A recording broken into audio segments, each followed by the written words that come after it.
I can correct that in a moment. Bear with me, everybody. Sorry, my fault.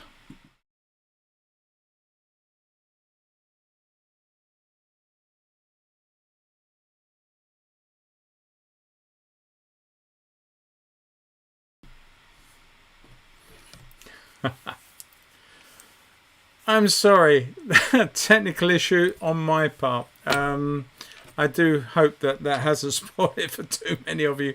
I set this all up and forgot to put the microphone into the mix. Ben, you'll know exactly what I'm on about.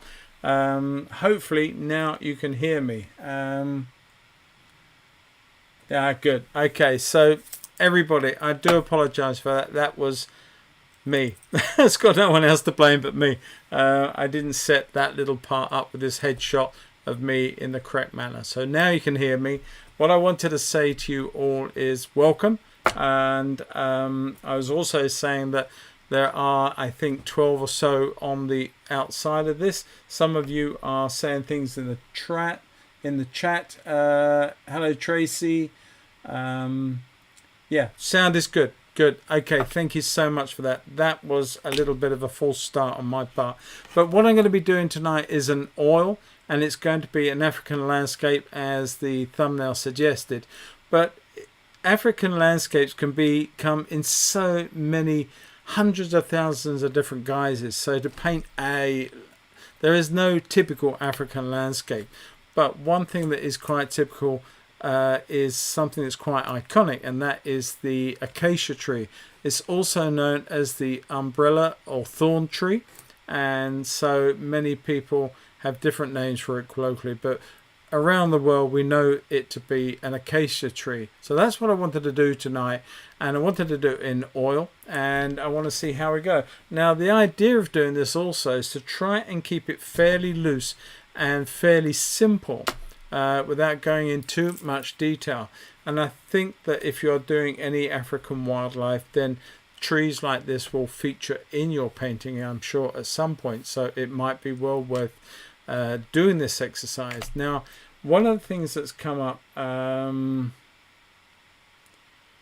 is hi Paul at Brownlee Junction, nice to have you join us. So you see me in my other guys now outside of Sandin Junction. But anyway, the thing is that I forget what I was going to say now. I've lost it. Oh yes, I do know what I was going to say. Yes, I'm doing this in oil, and what I also said in one of my posts, either when I emailed everybody or when I put it onto Patreon, that you could paint this in other media. You can paint it in acrylic, and you can paint it in gouache. All of those, including pastel, they're all opaque media. You may have a little bit more trouble with watercolor, but hey, have a go. There's no reason why you shouldn't. And so if you're going to paint along with me, fantastic. Okay, so I'm going to now go to the top down and look at the other. I think I've got everything right on that part. We'll see in time. Anyway, all right, let's go for it.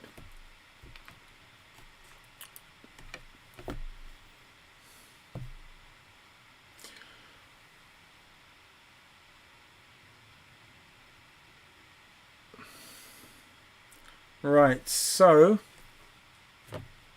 here we go. Now then, we have got a board which measures 9 by 12. Now this is just a standard piece of MDF board. In America you'd call it masonite or something very similar to that. And what I've done with this one is I wanted a nice smooth surface. Now of late, with not just my oil painting but also my acrylic painting, I really have enjoyed a situation where I paint on smooth surfaces. When I first started oil 150 years ago, I got hold from a company in London, Russell and Chappell, a very, very smooth canvas. Now I'm struggling to find any of it anymore. I'm thinking possibly it's no longer made. There are some other alternatives that are extremely expensive that I'm looking into, but at the same time I wanted to produce my boards with very, very little texture. Nothing wrong with that. I have boards up on the shelf over there full of texture and others with not. Now this is an imprimatur, I can't even say it, imprimatura covering over here. Now this basically, it just means to say that I've given this a brown stain before I started painting. So I couldn't actually paint acrylics on this because this is an oil stain. And I've done 3 coats of normal acrylic gesso on this board. I haven't sealed the board all the way around, but you can see there is a little bit of curvature in the board. Nothing serious at all. Would flatten out in a frame in a heartbeat. And then I've just gone over with a very fine piece of sandpaper, and I have literally taken off. That sandpaper is so fine a grip, it's not heavy at all. It's about a 600 grit, and it's just enough to take any lumps off that may have got there. And then I've gone over with the imprimatur, I can't even say it, that one. Look it up. But it's just a brown stain to go on here to start with, and that's it. So you can just see some, if I can hold this up, you can see some of the very fine textures, probably not.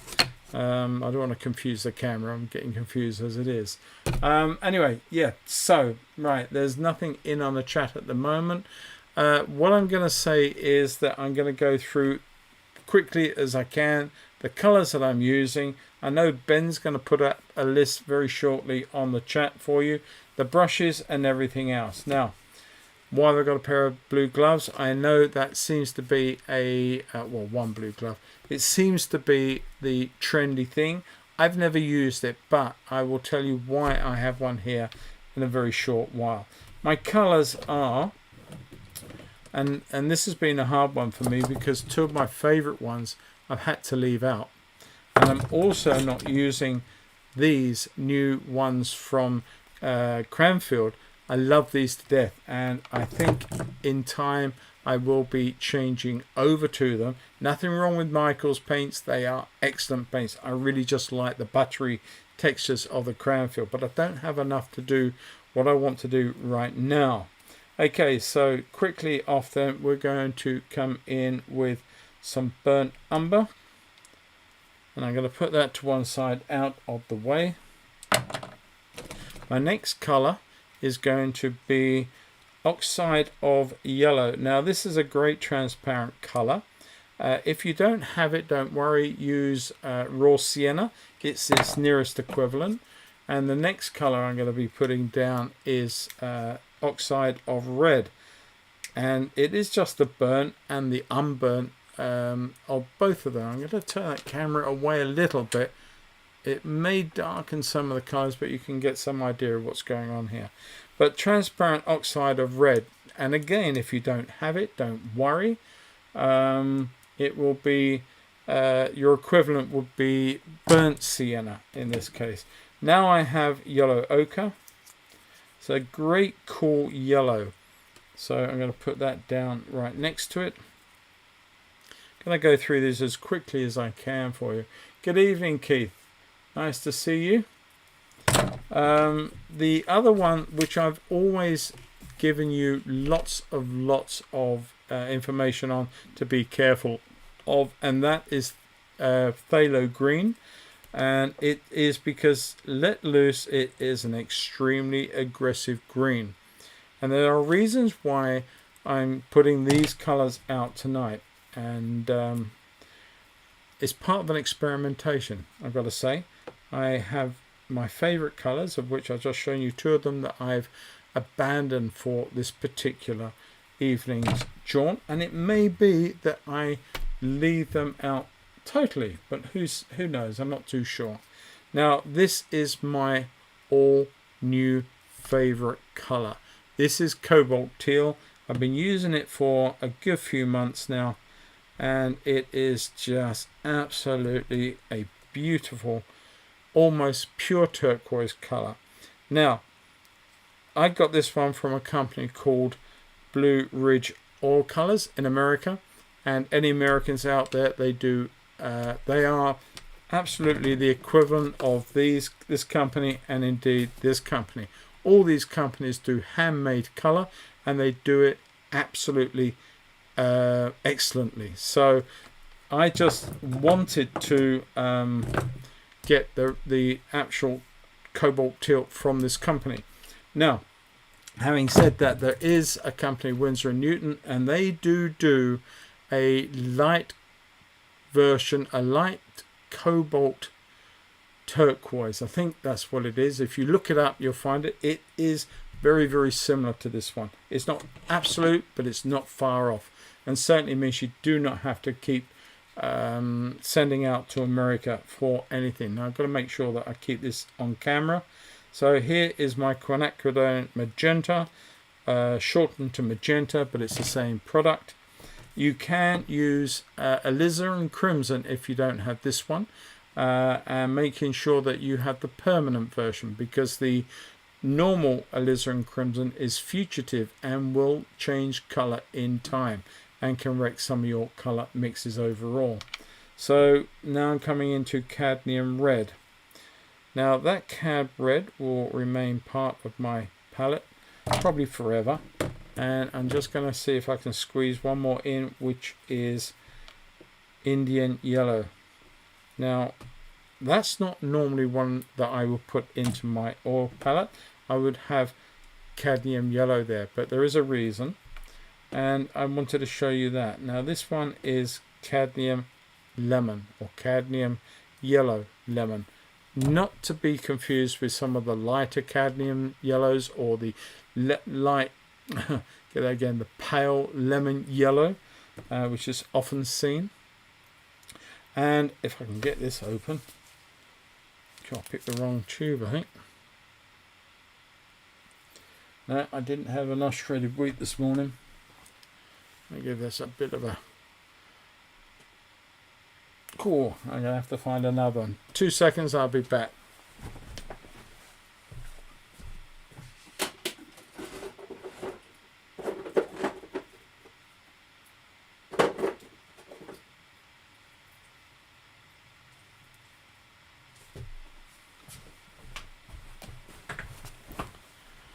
Okay, so some titanium white, which is obviously our staple white in the modern age. Now, the thing is that this is a very modern white.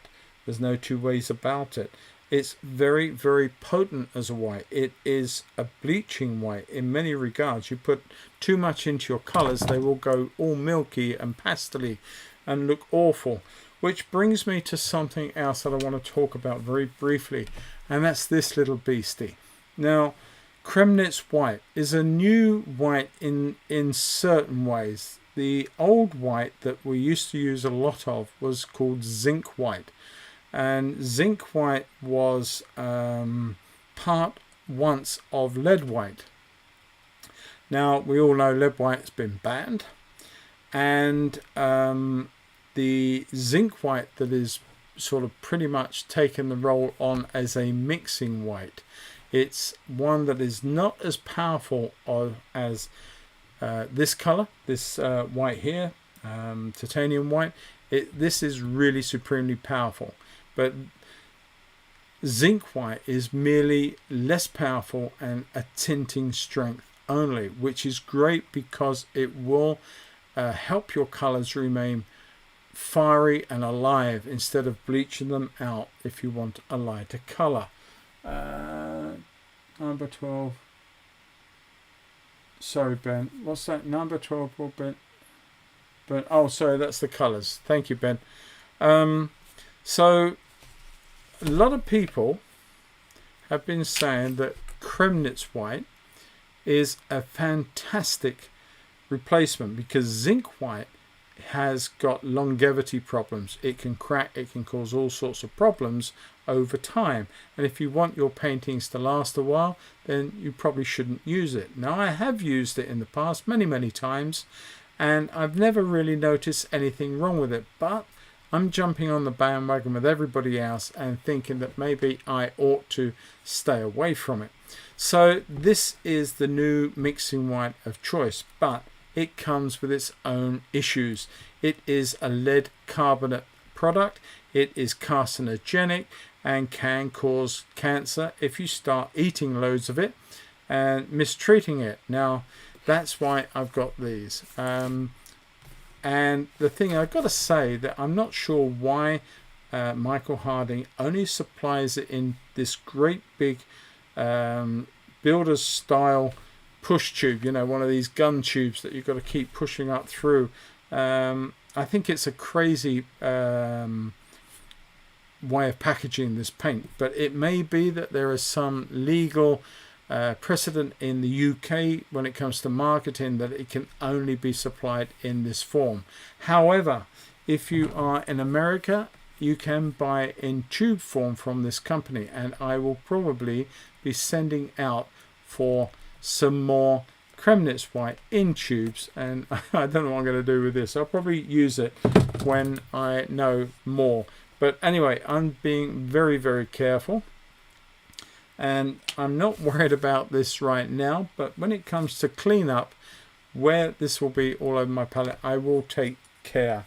So I'm just going to try, if I can, push some of this out. I haven't got one of those gun things, so hopefully that this will...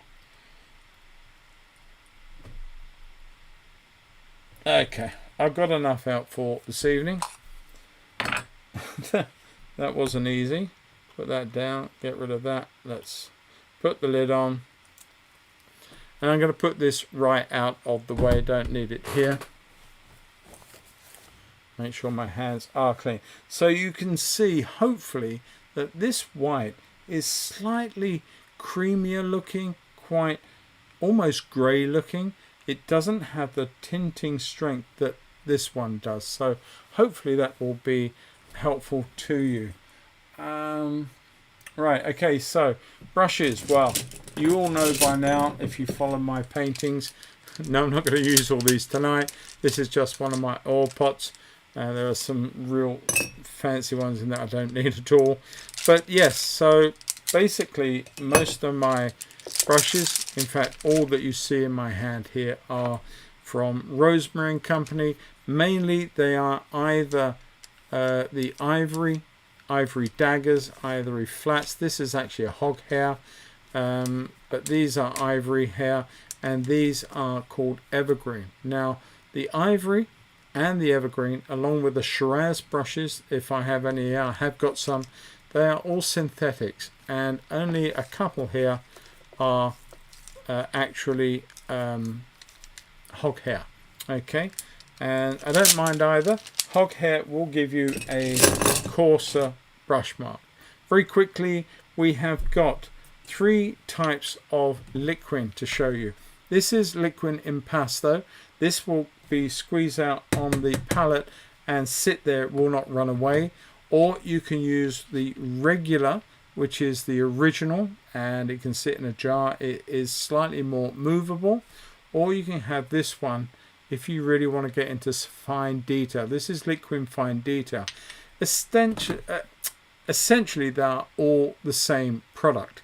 They will all age your painting and make it more diluted, and at the same time allow it to dry a little more. So I've got the same problem with this one. No, it's not going to come off, so I'm not going to waste time on that. I'll get a pair of pliers on it later. So I will be using what I've got in here, which is the liquid original. And in here I use some Gamsol, which is an odorless thinner, and there we are, we're set to go. Alright, so I am going to put my reference up so that I can see what I'm painting. That would help. And I will just keep a look at on the chat at different times. So I think we've covered everything here and we are set to go. Now the first thing I would tend to do when I'm doing this, some of you may already have the drawing sketched out. That's fine, not a problem with that. That's why I put the line art up for you over on my podium. But I want to set the scene with this. On the reference, the tree is big, it's in the picture. Maybe what you want, it may not be what you want. It could just be used as an idea for a tree. So first things first then, because the reference is of the tree in this fashion, you do not need to have to copy it verbatim. You do not need to make your tree with the exact number of branches and leaves and fine branches on the canopy. You do not need to have that great big one out to one side. You do not even need to put in all the bushes in the front, anything at all. It's your picture, and I have put this painting up, or the photo of this painting up, purely as a guide for you. Now I'm using a very old round brush. This is used to be quite a good round brush. It's a bristle, quite a coarse one, and it's not a rosemary one. I just have several of these old brushes. They're ideal when I'm out in the field doing some plein air, but I will just tap in a little bit of liquid, not much, just a little bit. And I know that that light is right in the wrong place. I'm not sure which way I can do to change that. Okay, maybe that's a little better. Hopefully it will be. I think you can still see the color, and it's less in your face. But all I'm going to be doing is quite simply putting in a idea of where I want my sort of, not horizon, because the horizon, I'm going to get my words out. The horizon is somewhere there between where you can see what I would call the back of the field in this case, and where the top of the tree line is in the distance. So I would say about there will be our horizon line, but we're not worried about that tonight. We're going to be using this line, which, as I said just now, is literally the back of the field. If you think of it as a field or an open space, it is towards the back of that. And our tree, the base of it, I'm going to put pretty much in the center, because we have this beautiful umbrella. So I want to come up here, and I'm just going to scribble some information in. Now please, as I said just now, do not think that you have to have the whole tree as it is in the photograph. I'm just going to put in a few statements that could be ideal for the canopy. Scratching and scribbling information over the top. There's the top of my canopy, and we've got the light coming on this side. So I am making my tree pretty much the size. I did think about making a tree that was sort of in this area, but then making a longer canvas. I felt it would be a nice idea, but I also felt that I wouldn't be able to portray it too well in a stream. So I stuck with a picture that we could use and still see the palette and everything else that's going on. Okay, so carrying forward, we are going to go down and look at some of these main branch off through here and up over through there. And as I said, this is a rough sketch, but it will form the basis of the entire painting, of course. Look at where your tree goes up. It gets thinner as it climbs, and you don't get much thicker branches sitting on top of much thinner ones. Now it gets quite complicated here. Each of these huge areas of leaf and on the top parts are all supported by ever smaller degrees of branch work that are supporting the whole of this umbrella tree. I'm calling it an umbrella tree now. It's an acacia tree. Either will work. Whatever you want to call it, that's fine by me. Doesn't matter. Now I'm already departing from the truth of the photograph in a way, because I have sort of added in a couple of extra branches that don't appear in the photograph. I'm not too worried. Now that fork is almost equal on the top there. It's quite interesting. And this one's coming out through the center. It's almost, yeah, I can see that. But you might want to change that. You may want to bring that down and come down this way a little bit and just change the angle from there to there. Doesn't really make a lot of odds. Now I am going to put in maybe this long piece through here that sort of comes down. Quite interesting part of the tree. I'm going to thicken up the main trunk at the base like that. A little bit more of the umber, a little bit more of the liquid, and so assumably behind that piece of old bush in the foreground there is another small cluster on here of some sort of leaf structure, and of course these will probably get a little thinner through here as well, something like that. I think that works, and we've got a nice thing there. And of course on this side we have that whole piece of what I would have suggested would have been elephant damage. They can be very destructive, and I guess that's what's brought that limb all the way down to the ground. So we pretty much have our tree set up. Now, a tree is not just side to side. It's not left and right of center. It's forward and backwards. It has 4 axes, as well as, of course, the elevation. So you can start bringing in ideas that you've got lots and lots of leaf structure coming through here, all the way out almost to the side here. Now, part of me wishes I had a longer canvas now, I've got to say. But if you have, great. If you haven't, don't worry about it. You can go out and you could either do it again if you wanted to have a longer canvas, if it's causing you issues. It would be nice to maybe paint this on a much longer one and make it part of an overall landscape. Now through the back here I'm going to suggest some of this scrub that's out through there, quite low. I don't want it interfering too much with what's going on out there, and I will adjust the height. Now that comes down a little further. I'm going to make that come down a little further to here. Picked up a little bit of the oxide of red is not a problem. I'm going to bring that to about there, I think, just below that end of field, and then that come down and settle down as though that is also sitting about where the trunk is. Okay. Right, so I think pretty much my drawing is done for this, and I don't really need to do too much more.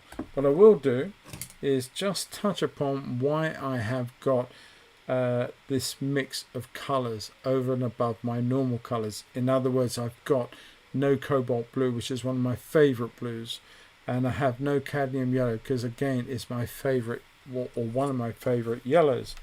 What I've done is that one of the key areas that I've been experimenting with in the last few years is using colours that are closer to processed colours. In other words, the same colours as you would find in your inkjet printer, which would be cyan, magenta and a yellow.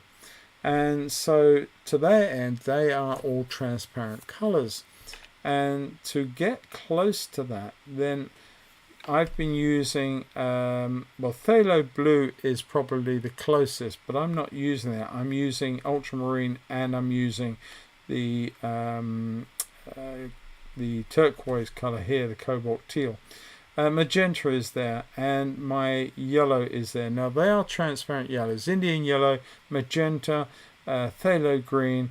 Both the earth colors here are all transparent colors. Now additionally, when you come to mix up darks, blacks, you can do so many different permutations, because traditionally we use burnt umber and ultramarine blue. That makes a fantastic dark, and you can mix it slightly to the warm, slightly to the cool, whichever one you want to go for. Equally as much, you could use transparent oxide of red with the blue. You can use magenta and the green. You can put in a little bit of yellow to some of those. You can influence them. And the other thing is that I'm hoping, and I haven't tested this, you just seen me open that tube of Kremnitz for the first time. I'm hoping that the qualities of the Kremnitz, when mixed with some of these tints, these transparents, will be quite an exciting colour to look at. Alright, so let's come back in then, and I'm going to come and mix up my green. And I'm going to come in with some phthalo green. Look how strong that is. Very, very almost artificial green. So how can we temper that?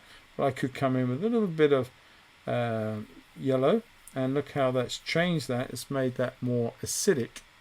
but then I can come in with a little touch of red. Not too much. Red and green are polar opposites, of course, on the colour wheel, and they are therefore friends side by side, being complementaries, but they are absolute enemies when you mix them together and will neutralise each other and create a grey. Now this is the first time I'm going to see what this stuff does. See how, look at that, see how little influence that has over that green. I'm going to use another brush just very quickly just to show you. If I put in some titanium white, see how the difference is? It's an immediate loss of pigment. It's just gone because it is so powerful as a mixer, as a colour or as a tint. It will take out the power of your colour, where Kremnitz is absolutely exquisite for just tinting down without destroying the chroma within the painting. So you've got lots of different colours going on.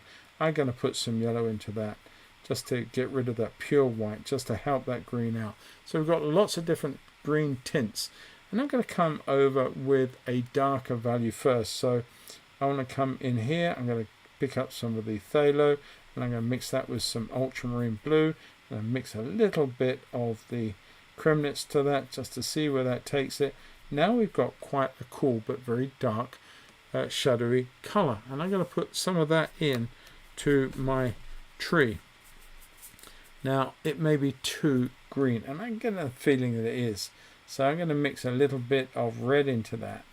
Now the red colour is the oxide of red.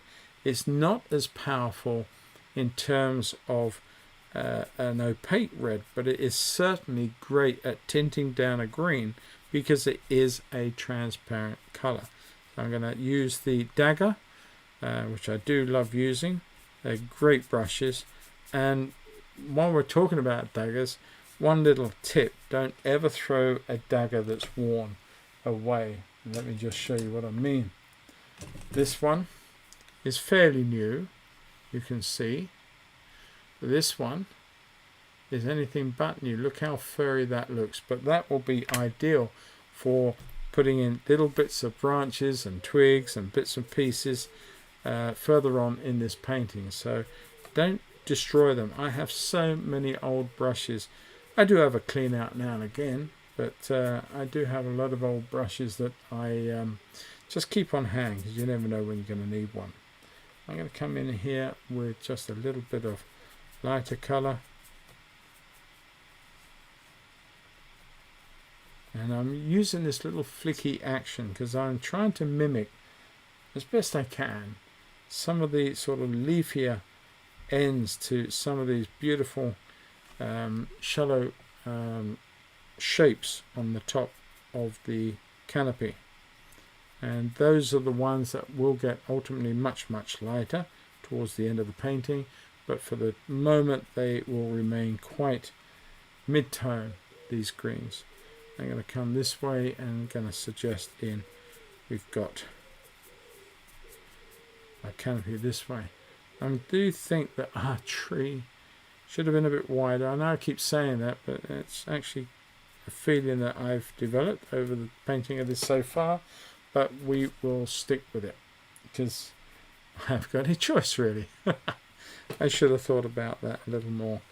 Alright, I'm going to come in with some more blue, a little bit of oxide of red, just making that real dark, but there's a bit of green influence there too. So I'm going to come in and just going to pop in a little bit of dark through there and let that run almost through the bottom of the canopy here. I'm leaving little bits of red undertone. The improvement, I'm going to learn to say it properly, and I can't get there in a minute, but that lovely word that describes this red colouring. By the way, if you use a grey one, it's got a different word, and if you use grey with a bit of green in it, it's got another one. Just to let you know that. So it's not one word does all. Alright. At some point, I'm going to stop doing this because we are looking at purely a simple block in at the moment. We're not doing anything for detail. We're simply putting our first layer in to suggest our tree overall. I come in with a little bit of dark through there, a little dark passage in the top of the canopy that I can see.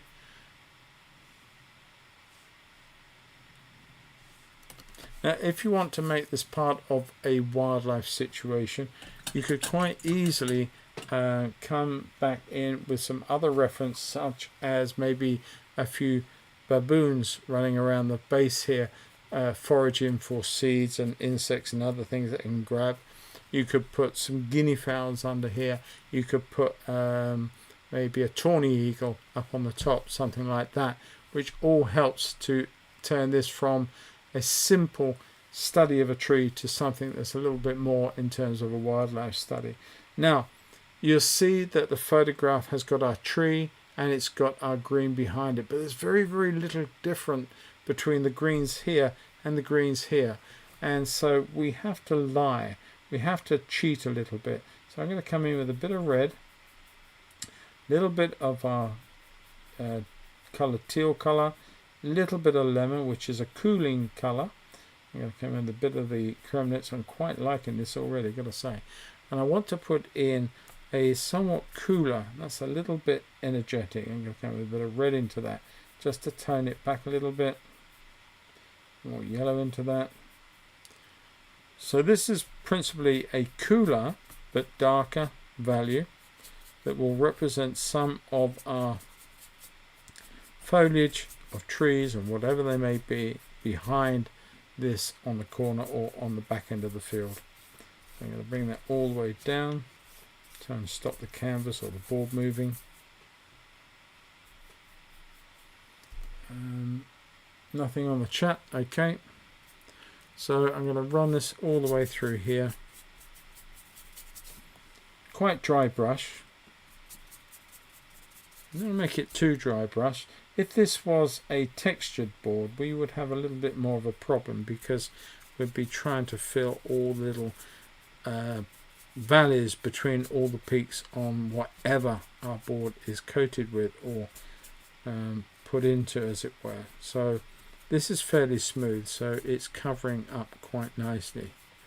Okay, so I'm going to run that through to about there, and I will at some point come in, I think, well, I probably might do it now, and come in with some red, the oxide of red. I'm going to use that creme nuts again. I am relying on it quite a lot. It's really a tasty tint, and I'm going to put in some yellow ochre. Come in with a bit more of that. Now that's too strong, so I will in this case going to pop in some titanium white, knocking it down a little bit more with some of the yellow. Now if you see the way I'm working, I'm sort of adding colours, but I'm moving across the board. I'm not settling in one place. That way I can change my colour, but if I want any of the other ones, I can pop back into any stage. All I want to come in here and just put in a little base colour, quite cool, and suggest the foreground material. Not quite like that though. Get rid of that. Now I can see why, because I use my fingers a lot to move paint around, so maybe a rubberized glove on, because if you're using creme nuts white, I think it would be prudent to make sure that you do not get it on your hands, because that can be transferred to your mouth if you're not thinking. If you have an itch or something, you could transfer. Not that one little bit will probably do too much, but I'm just sort of giving you that little bit of a caveat to be aware. A little bit of red, a little bit of the blue, and a little bit of the white, just to keep it toned a little bit, knocking it down a little bit. I want to come through here with that sort of shade colour that's running through the bottom of our... Can't stop this board moving. Yeah, hold on to it. but we got a bit of a sort of a mellow violet colour, dirty, grungy colour in a way. Touch of blue in there just to make it a little cooler, even more, a little darker, a bit more.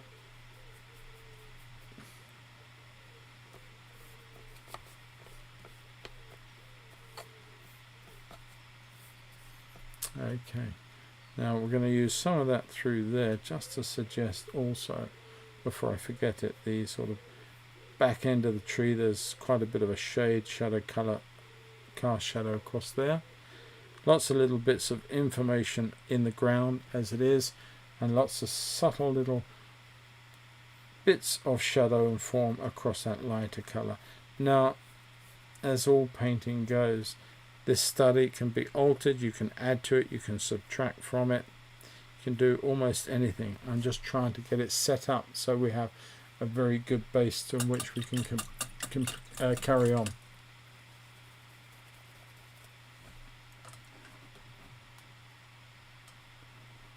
Right, so where are we? Let's put in, let's come in with some umber. And we're going to keep this dark, so we're going to come in with some blue. So we've got a lovely blue. Might even come in with some oxide of red, because oxide of red and the blue just makes a very, very rich dark.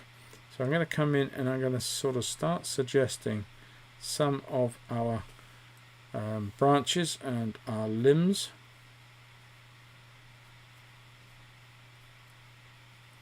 Like that. Take that one out through there. Watch where that comes in. Actually, it comes in through here and joins in there, that one there. I'm using the tip of the dagger. I come in through here, and that part comes down and into there, and put in a very strong dark coming through here. Now we're going to lighten up one part of it at some point, but not for the moment. Just get that dark in. Remembering that when you work in oil or any opaque material, whether it's oil, gouache or acrylic, you work generally from dark to light. Unlike watercolor, where you're predominantly using a transparent medium, and you would tend to go the other way and you would work light to dark. There's a lot happening over on this side of the tree which is not automatically obvious. So again, you're going to be probably, if like me, you're going to be making some of this up, and it will do whatever you want it to do and go in which direction you want it to go in. Something like that. Okay. I'll add in a few extra branches that help suggest and support the canopy above. Now you'll notice that, like any watercolor you would do or any painting like this, I'm putting branches between areas like that. Now if I haven't got enough of those later on, I will create more with sky. I will come back in and put some sky holes in to actually create more information relating to lost and found with the branches and the limbs that are going up into the tree. Could do with a little bit of liquid just to make some of that move, not too much. Now if you were doing this in layers, if you were creating this and you're going to go back in tomorrow with some more, then the liquid is going to be your best friend, because you can bring this indoors, you can put it into maybe an airing cupboard if you have one, or a heat source, or a drying room, whatever you may have, that will sort of take the atmosphere and make it very, very dry, and this will help create a situation where the painting will dry enough to work on. If any of you have seen my YouTube video on, I think it came out yesterday, no, on Friday, sorry. And if you're a patron, then you will also have the access to the full 4.5 hour version of it, and you'll see in that I did the painting in 3 consecutive sessions, and I dried the painting between each session. Now I'm up to my old tricks again. I'm dropping, because I'm working in this flat fashion. Normally when I work in oil I work on the easel, but because I'm demonstrating to you guys, I'm sort of working as if I were painting a watercolor. So I'm dropping bits of Gamsol on the surface of my paint. It's not the end of the world. I just wish I've been a little bit more careful with it. I think that will do for that broken limb. Now you can come down and suggest those areas coming through here. Like that. Alright, so we are starting to form our picture. If you've got any questions, please ask them. But if you're going to do that, simply put a capital Q and capitalize your words so that I know that it's a question, and I'll read the question out and then answer it for you. So fear not, just do that, capital Q, capitalize question, and we'll go from there. What I think I better do now is start looking at some of the sky color. Now the sky in the photograph is pretty bland, and the camera has sort of exposed for the scene and not the sky.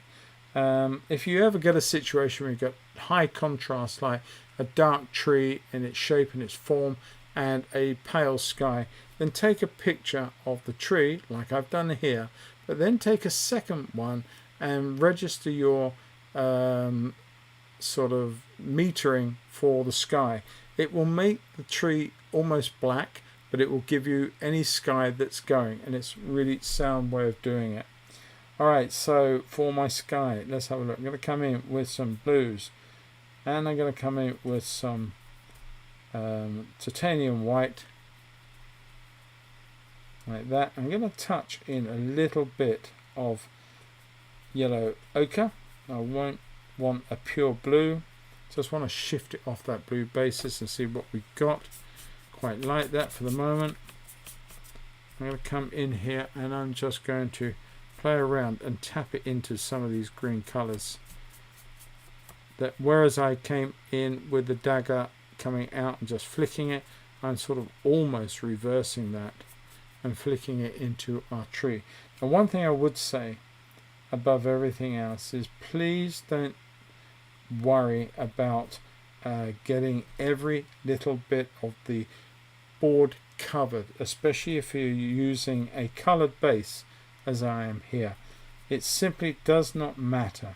It is quite simply part of the painting, and when you look at it at the end, you don't actually notice all the little pinpricks, in this case of the brown.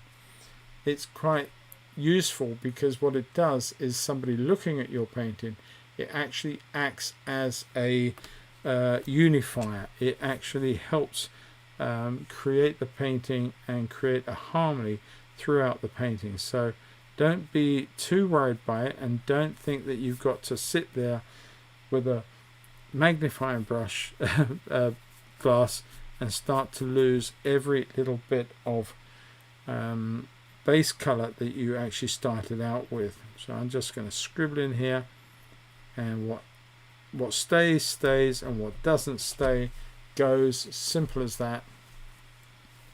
And that's what forms your painting. I'm just going to come here. The nice thing about the dagger is I can eat into these shapes once more. And please don't worry, as I said right at the start, about having an absolute mimic copy of the reference. It's not important enough to do that. I'm going to bring it all the way down now. I may come in with a little bit of Kremnitz, and do I don't know, maybe just warm up that coming down through here. Now I'm going to go back to the titanium, a little bit more of my liquid in there. Just going to come in and lighten the base of the sky up as it comes down to touch one or two of these little bushy things in the background. Now I'm tapping because I want some of that to be very, very lost and suffused overall. Coming through here, it's coming in and coming underneath that nice clean part under the branch. Now you're going to pick up colour, don't worry too much about it. If you haven't got too much medium going on, you won't pick up so much colour. You're going to pick up some, but don't let it worry you. It's all part of the painting process. In my book anyway, that's what I feel about it. That some of these marks that drag off are, again, they unify the painting. They bring the whole thing together, and they help. They help in so many ways. They actually help in terms of minute mistakes that may or may not have occurred through the drawing. They actually soften. They fuse together. They create lovely little harmonies in the picture overall. So, you know, they are what they are. And if you have, I'm trying to show you one or two, but there are going to be some little marks where I've picked up a little bit of the colour of the branch and I've moved it to part of my sky, but don't worry about it. That's what I'm trying to say. Ben, how many have we got? Or Wendy, how many have we got watching? I can't see that because my reference is actually obliterating everything. I'm going to come back in. I'm going to lighten that up through there. So it's a little bit warmer. Just going to bring some of that down into the lower part here of my sky. Take some up through here.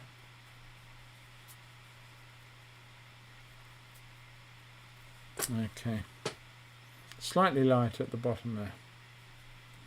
I'm going to come and do pretty much the same thing on this side, using some of that light colour first and foremost to come in here and bash up what we see in terms of trees and structures behind the immediacy of the acacia. Coming down here, I've got that nice break in that branch. I think that would have been elephant damage. They are very destructive when feeding. They'll tear off limbs because they want. Okay, cheers, Ben. They will feed on what they want and they don't care how about they go and get it. I'm just popping in some little sky holes. I'm using the tip of the brush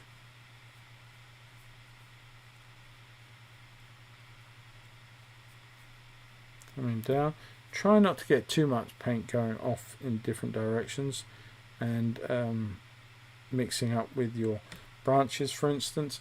Too much will just muddy the whole thing, and that is counterproductive, certainly not what you want. So I'm going to move down here and come into this area, get this all put out from sky point of view. We can then come back in at some point should we need to. Take that out through. There's a little bit of a bulbous part to that. I'm going to pop up in here and I'm just going to put in a few bits of sky. Now I could use, I'll carry on using the dagger. What I might just do is show you a small flat. I can find one, and that will make a different type of mark. It will allow you to put these little straight marks in like this. Little taps suggesting areas between branches and light. Now as pin here, this is the thickest part, so you're not going to get too much light up there. I am allowing for one or two areas. Now my colour, I'm using the blue from the darkest area because then the lights, when they hit, are not too bright. They will not pop out and look odd. Right, so I wanted to have an area in one or two places where you could see that branch going through to the next part. I'm going to do that there and just soften it. Okay, I'm going to come back in here, eat into some of these shapes a little more, and I may well go the other way and take paint out into the sky area at some point.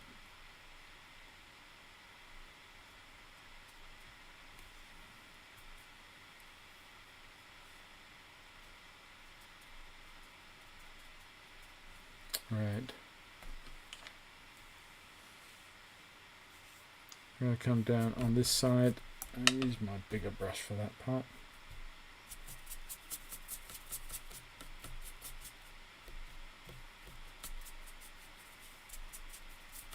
Being quite random with some of the marks that I'm making.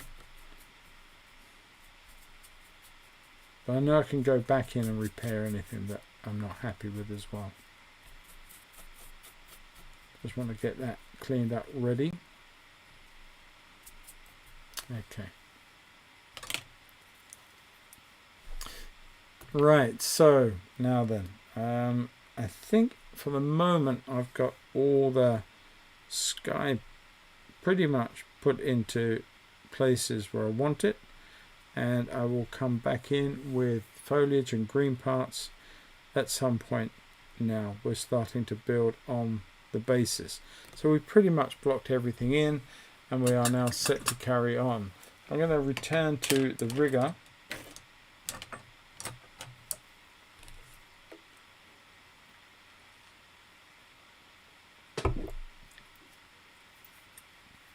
and clean the brush out.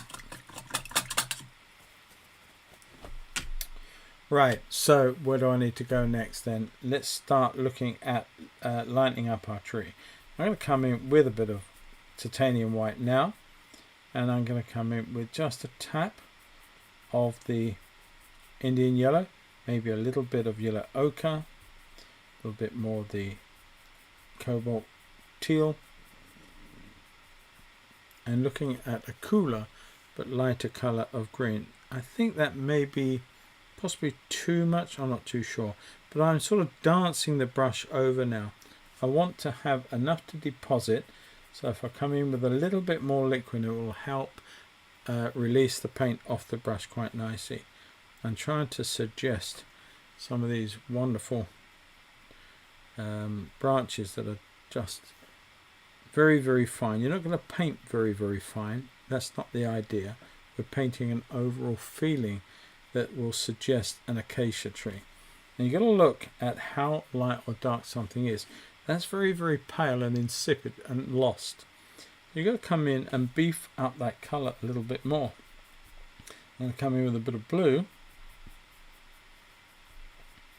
I'm going to make it somewhat darker because it has to stand up almost silhouetting against the sky. That's the idea. It doesn't look light, it actually looks quite dark. If you were to squint down at the edges of our tree, a little bit of phthalo green in there, be very, very careful of it, and just come back in and just tap in some of the shapes of the edges. It's very, very deceiving because you see a light shape at the edge, of course you do, but it has to be dark enough to suggest against the sky. And when you're putting in a color like this against that newly painted sky, it's going to milk off very quickly. It's going to become very lost. And fine if that's what you want. If you want that softer edge, that softer transition into the sky and a little bit fused together, that's great. Now I'm going to come across here and put in some of these lights. Now what appears to be dark here will be somewhat lighter over here. I'm going to come in with that, not where I want it to be, so I'm going to come in and warm that up a little bit with some of the colors that we used in the blue and the ultramarine. A bit more blue, trying to get the degree in dark in here so that I can move forward with some lights as well, and a lot of cool colors of green coming out. So I'm going to come in here and really kind of be quite bold with some of these shapes, pushing that brush, pushing it and not dragging it in that case, just to soften some of this mark.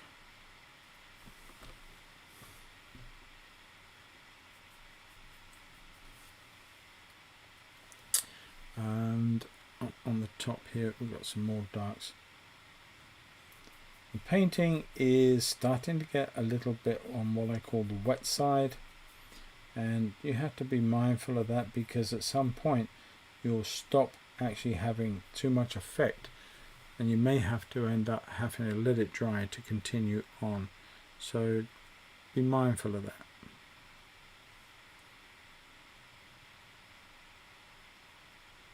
You could use a rigger if you want to feel happier about some of the deposits and some of the marks that I'm making now. You have a little bit more control possibly with a rigger. I'm just carrying on with the one brush. Quite enjoying just playing around with the one brush and see what happens. Now I'm going to come in here with some yellow, and I just want to pop in some lighter colours right up on top here, just to give you an idea of where that's going to go. Now it will fuse quite easily with the sky colour, but you have a choice to make. Do you put the sky in first? You put the greens in first? You put the darks in first? You work towards your lights? All these questions have to be answered before you can proceed. And you know, it's much easier, I felt, that to put in the main dark colours, build up the greens, but only after a certain time would you then come back in and put in the tints of the sky around everything. And that's what I've done.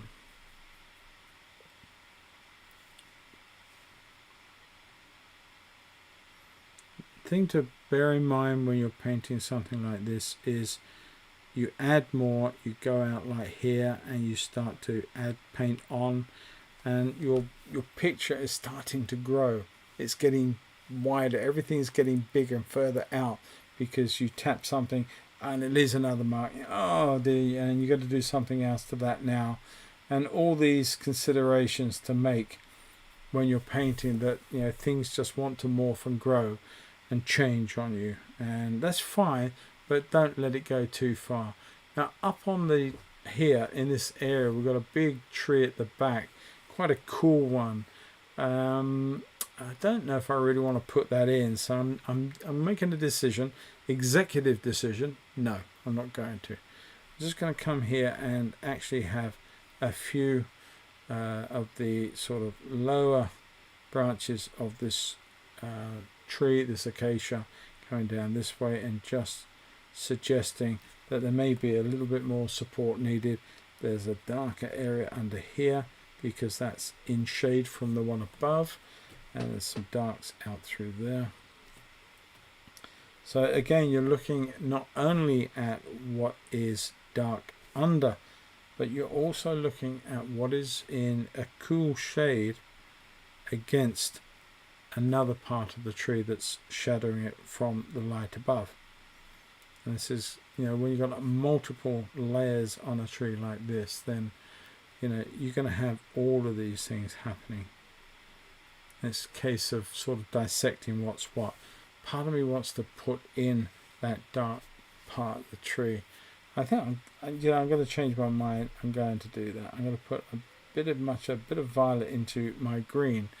I want to cool that off. There's a big statement of colour that's coming in now, and it's coming down here, quite milky. In fact, what I might just do to make that better is to take that out altogether. That's the nice thing about oil, it's not dry on you. You can wipe it away, get rid of it, start fresh, and then come back in, apart from keep dropping stuff everywhere. Right, I come in here now, and I think that's a stronger pigment to come in and make that statement with.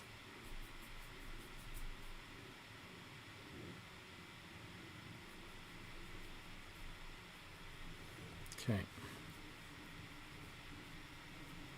If I can make that work, I hope I can. Bring that down into this area here. So now we've got a bit of a tree going on, a large tree going on back there. It has got a lighter side to it, which we'll come into making now. I may regret this, I may not, I don't know. But there is another tree there for sure.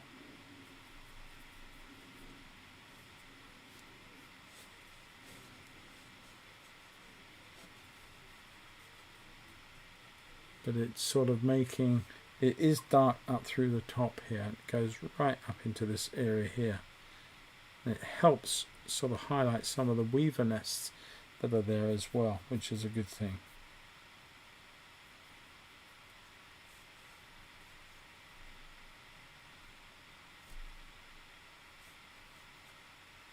I'm going to come down here now with some blue and some umber.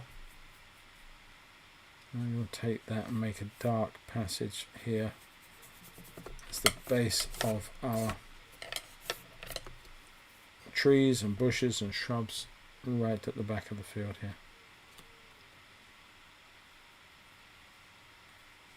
Take that through there, which will help me when it comes to highlighting the fallen limb.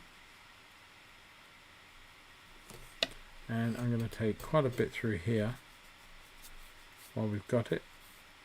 Bring that through there. Nice dark underbelly to all of our shrubs on this side too. Okay, quite green as you can see.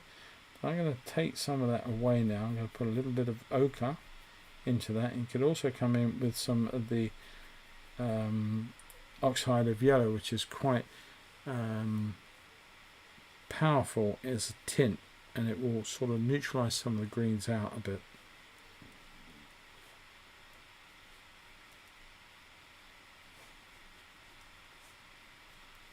Changes some of those greens.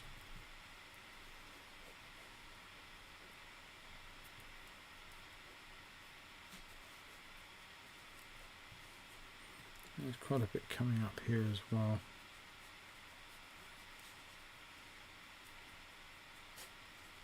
Just want to soften the impression of what's going on behind there, just as a hint of all that information. Don't want to make it too strong.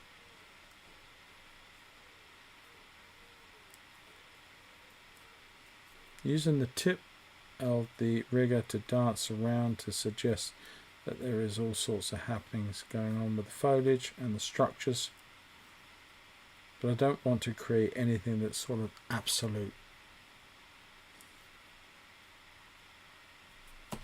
And keep that quite tame under here, maybe a little bit up in there so it does look as though it's gone behind. Maybe a little bit of light on here. In fact, that needs to come up a little higher, looking at that, because that is isolated in that greenery. So I'm going to put that there, bring that through the back here, bring that up there a little bit more.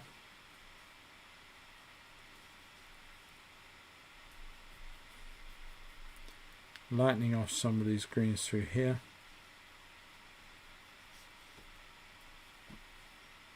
Make them quite pale. I'll put a bit of white, make them quite pale and cool. That's better, I think.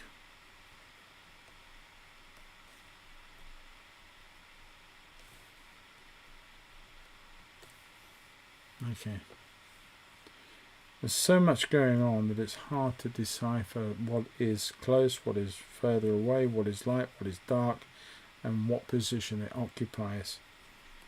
So at this point, I think you can pretty much only sort of guess it to a point and work with what you're doing. And hopefully, if you've got the tones right at the end of the painting, it will read correctly.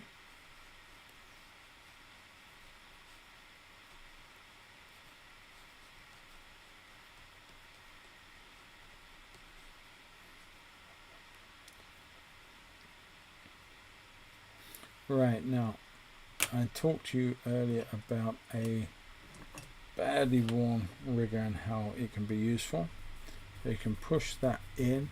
Some of this paint, you can see how that is, and I can just start scratching around and adding in little bits of lights and darks. Okay, a bit more yellow, a little bit more of the Indian yellow just to warm that up a little bit more, and just come in and play around with this very damaged old dagger.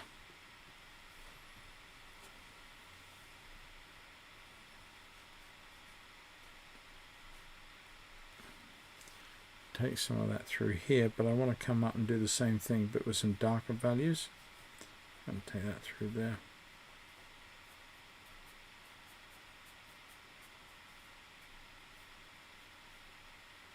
Alright, clean that out, leave that alone for the moment. I think I've got enough for the moment with that.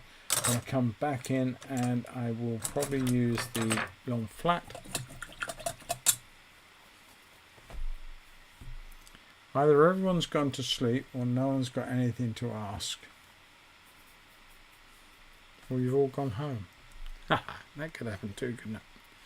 Right, okay, I'm going to come in. I didn't want that colour. I'm going to come in with some blue and some umber, but slightly on the blue side this time. What I'm going to do is come in and cool down the dark side on there just a little bit. It's still going to be very, very warm in terms of a dark, but I want to strengthen the dark values in this side of our tree, moving down. Take that through there. Very odd looking branch, why that's sort of grown so outward so early on, as it were.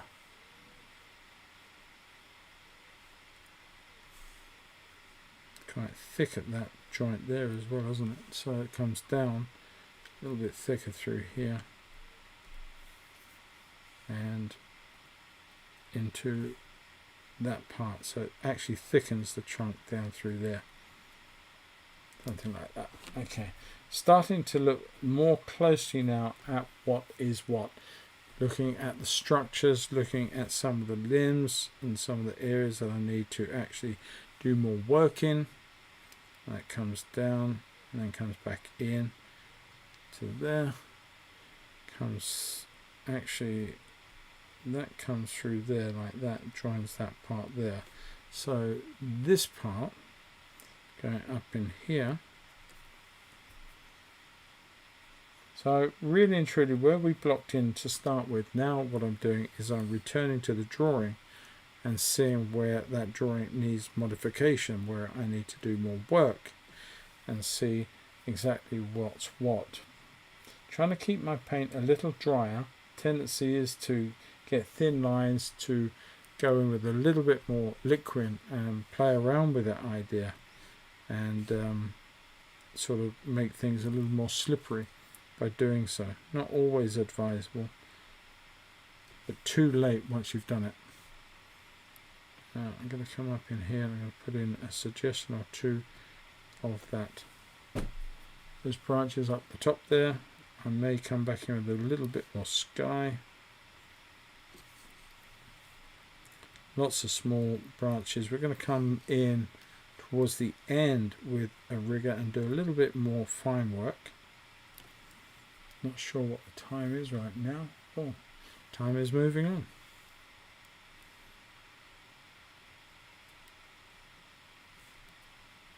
And perhaps a little less chat from me, a little bit more action.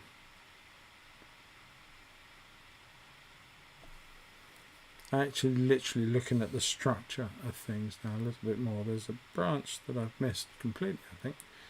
One that comes down through from there. Let's put that in. A bit more brown. I picked up a bit too much green. More brown, a little bit of... Okay. Cheers, Ben. All right.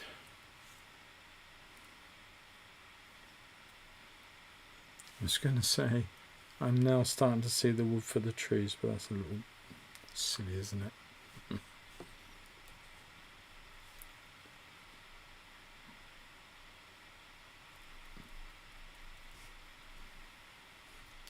Coming down, I want to reinforce that area there.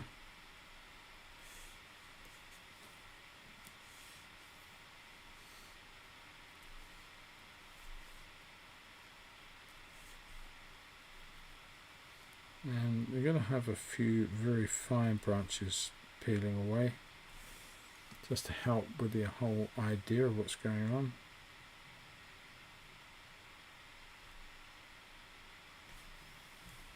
just as a starter, just to give an idea. And I think I want to put that down for a minute. I think I want to come in with another flat.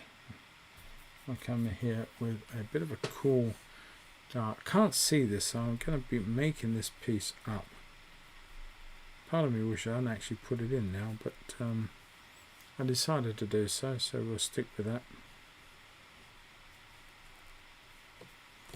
Possibly let's go back in and clean that off. White back, clean it through, just come back in with a darker, firmer, drier mix so I can do stuff with it later on.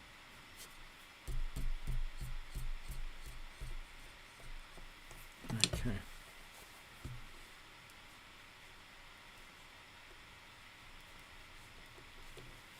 Coming with a stronger dark, more blue into our browns. Let's come back in and add some weight to this clump through here.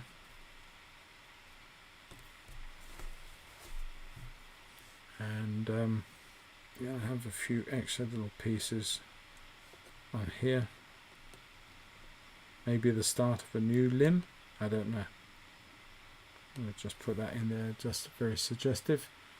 And I'm going to start looking at all this, because this is quite devoid of too much tree, as it were. There's a lot of limbs hanging down and a lot of dead branches, I think, or literally branches with very little of our tree on. I'm going to try and make some sense of all that, because at the moment it doesn't make too much sense at all. I'll come in here and just put in some more darks, suggesting the edge of our flat, just to pop in a few dark marks.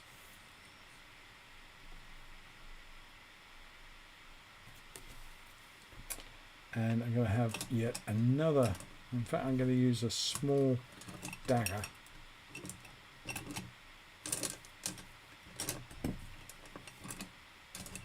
I can find one, or medium dagger then. Can't find a small one, we'll have a medium. No, we'll have a large one. Come on. Alright, so I'm not going to do that. We're going to come in with a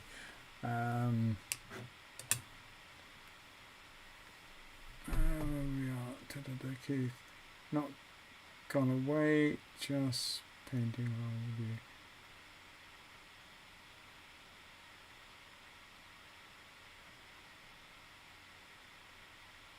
Yes, the trouble with painting along, isn't it, Keith, that you know, if you start, I've always found in my early days, you know, if I trying to paint with somebody, very hard to keep up with them half the time, and in doing so you sometimes lose the plot and you miss something, and then you're backpedaling all the way, and that can be a bit of a pain, and you can do more damage. Sometimes it is good to watch the work being done and then come back at another time, convenient time, and have your go, as it were. I don't quite like that mark. I'll take that out. Just tap in dots and dashes. Putting a little bit of a cooler colour through there. Trying to mix up the variants of greens that we can see back up here. Not tapping in leaves. Don't think I'm tapping in. I'm just colour, shapes, forms.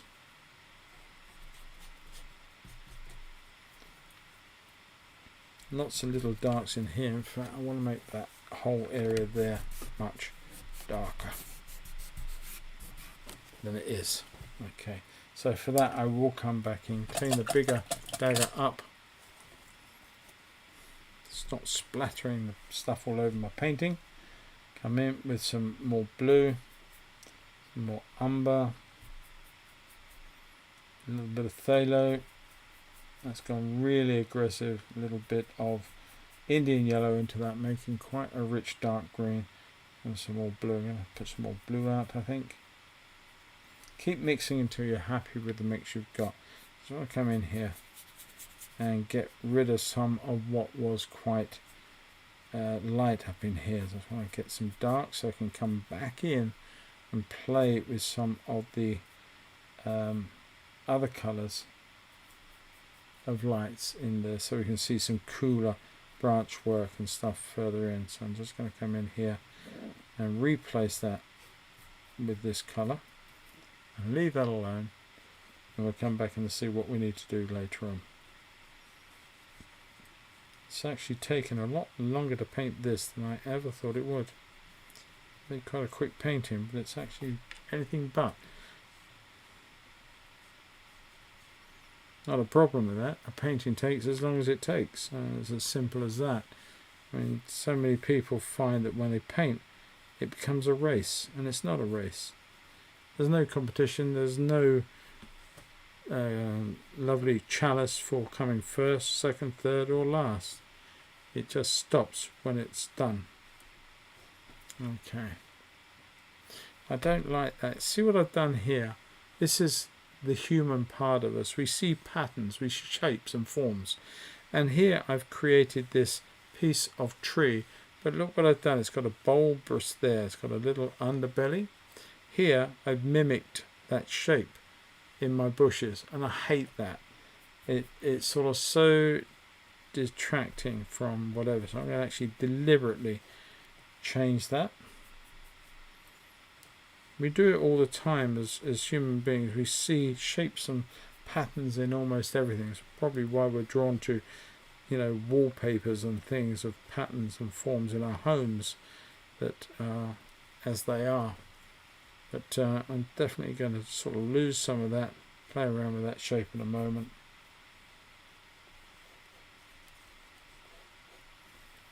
Right. I do need to try and get in now some of these branches that we've been looking at. So I'm going to come in with some more blue and some more of the oxide of red, making a very dark, very delicious, deep colour and slightly on the warmer side. I want to sort of look in here and creating some of these very fine marks. I may switch over to a rigger. Haven't counted that out. In fact, I probably will. Why not? I haven't used one tonight. Trouble with me and a rigger is when I use one, I forget to put it back down. Right, let's get going with the rigger and see what we can do. A little bit of liquid into that, make it all move. And let's start bringing in some of these sort of more open branches that are coming down.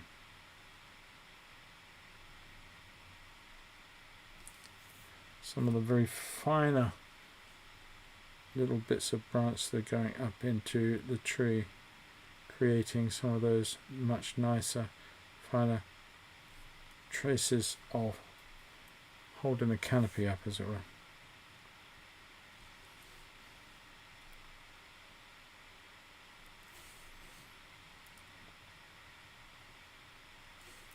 There's lots of very light forms of the tree sort of coming down, hanging down. It's quite a dark there, I've missed that. Okay. Up into this area, that should be quite strong. And then I'm going to make sure that that actually has another joint there. I think that works better.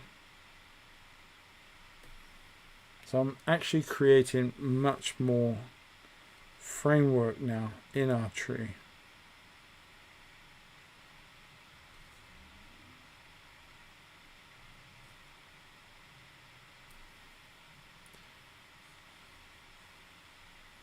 Lots of branches that hang down. I didn't realise that with these. I've not noticed them before. I've seen enough acacias in my time, but I've never actually noticed lots of limbs sort of hanging down.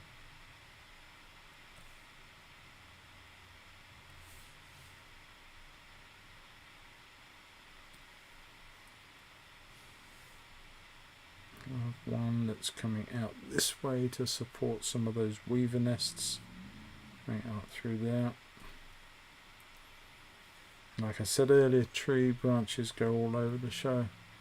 There's another one coming up through there. Let's take that out that way. And now we can start seeing how that comes in front of that tree that's behind, which is good.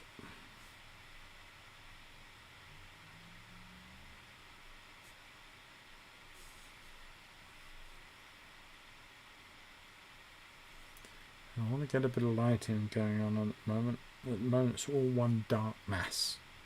Not happy with that. I think I want to add some thickness to that part of the trunk here, coming down into that area, and make that even thicker there. It's probably a little thicker than the actual, but I'm quite happy with that.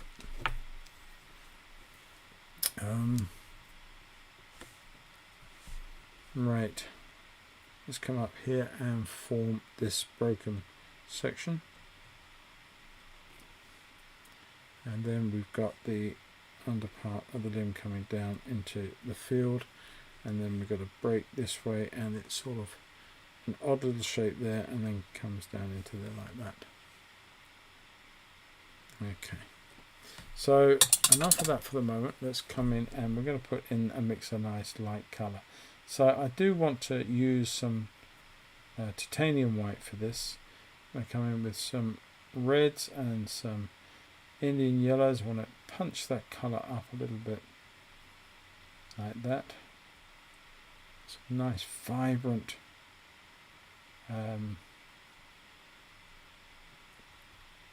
actually I'm mixing it off of the palette a little bit. I do apologise.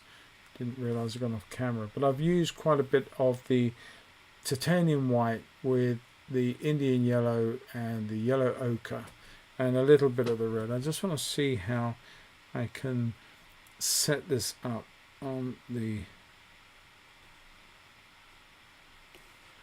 like this. The light coming down may even need a little bit more, a bit of Indian yellow to that.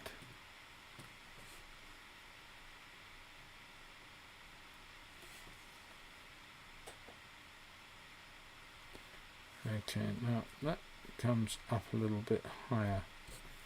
Let's do that.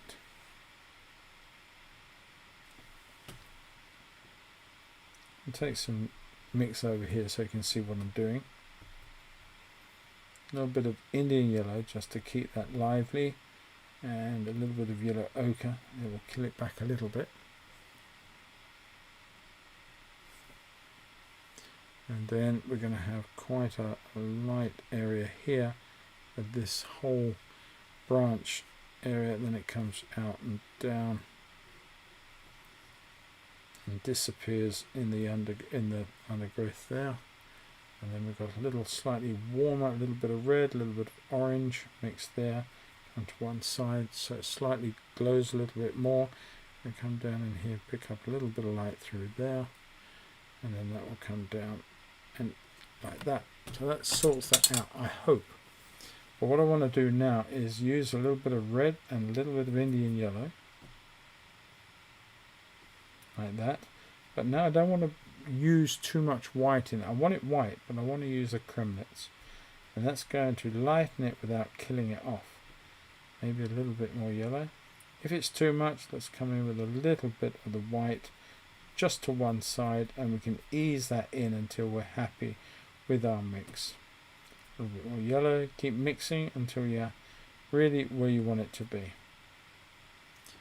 Okay, I'm going to check that out, and I want to put in some of the weaver nests, big colony birds, many families. Well, it depends on what the subspecies of weaver is. There are a lot of weaver birds, and as such they have different ways of building their nests. Some of these ones are colony, and they will have many birds paired up in some of these clumps. Others will have individual clumps, and they will have beautiful entries underneath the nest to, I think, stop snakes entering and things like that, predators. So yeah, there's all of that goes on. Nature is a wonderful thing, thinking about all these different things. I come in here and I want to put in a few lights coming down on some of these branches now.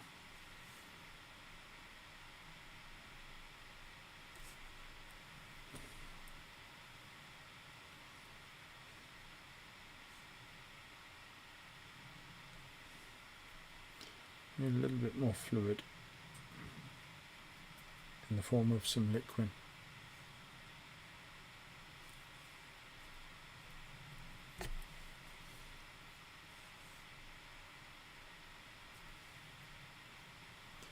Not too much of that lovely warm colour on this side over here, but we haven't actually dealt with all that yet.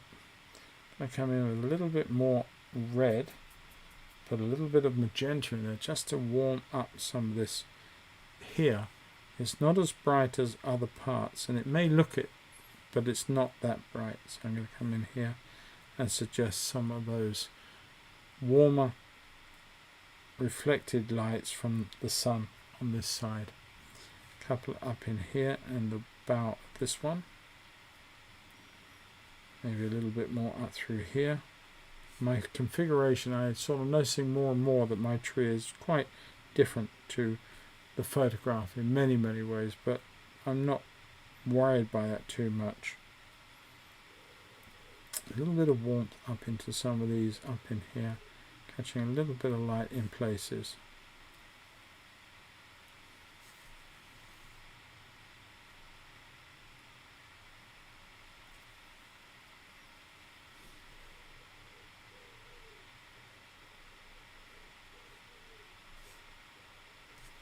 Okay, quite hard to see, I think, on the painting itself, but there is quite a bit of light going on.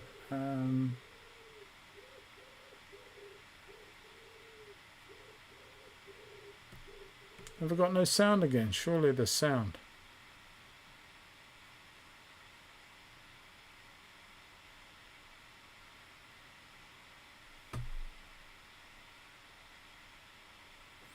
Okay, I'm glad that's sorted. I was got a bit worried then. Alright, so what I'm going to do now is I'm just going to just see where I want to put some more lights in here, I think. A little bit of extra light through there. And some strength of light through here on this bough. Give a little bit of texture, catching some sun. Bring that down through there. So I'm losing some of these darker edges against the sky, just being very careful as I do it. Putting a little bit of light play into our branches, which helps create the different forms of the structure. I'm not going to get too much up in here because obviously there's so much canopy that it's closing all of that off. I'm coming in here with a bit more light on a couple of these branchy bits here.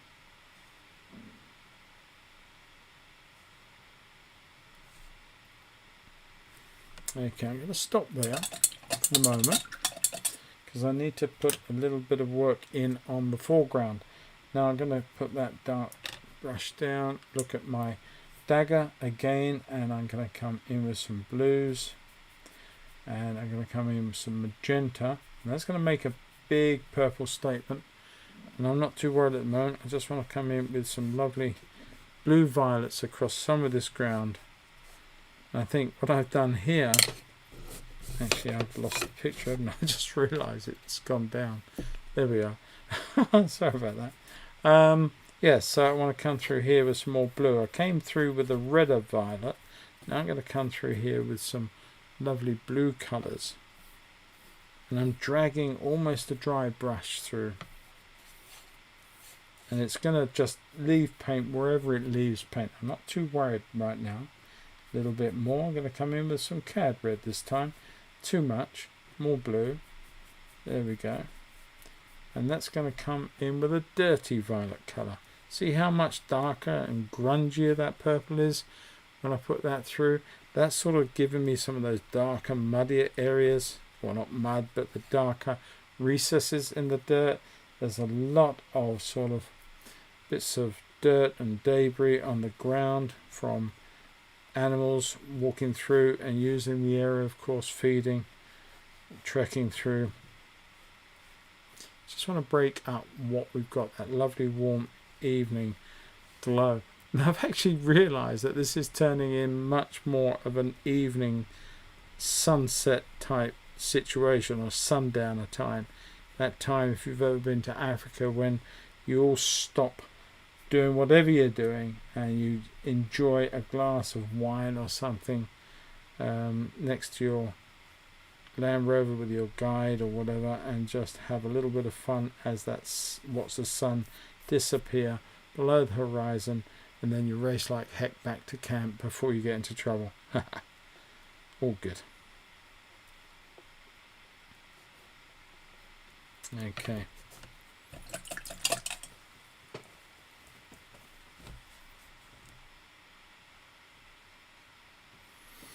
Right, okay, so where are we at? Because I still feel that we're so far off of finish, and that's a little bit frustrating, because I thought I would actually have this finished in about an hour or so, and it's not going to happen, which is a little bit annoying, but it is the way it is. I come in here now, I'm going to play around with some of this. I actually not sure if I like this at all through here. I'm not quite happy with this whole thing, and what I might do is cheat, well, not cheat, but change things around. Just did not like what was happening with that, so it's a major U-turn.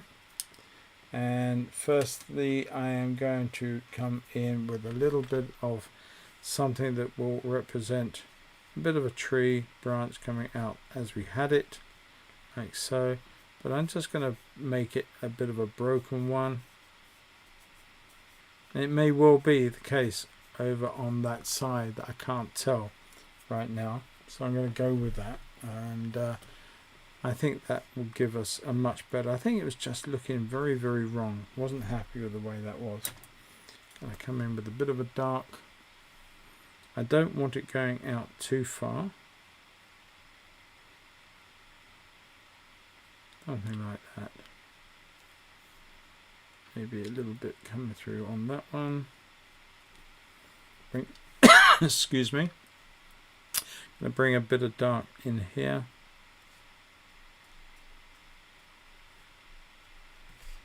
A bit of dark through there. Bring that into that part and down to the ground.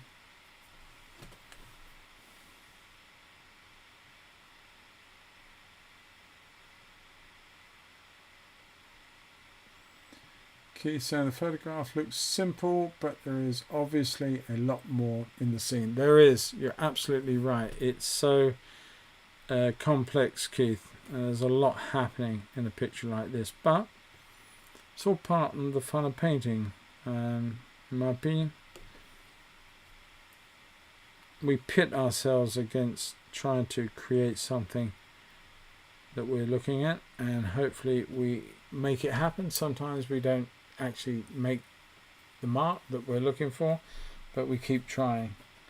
And you know, it doesn't matter who you are, myself included, you work very, very hard to try and make your painting, as if you're a realist, of course, as real as you possibly can.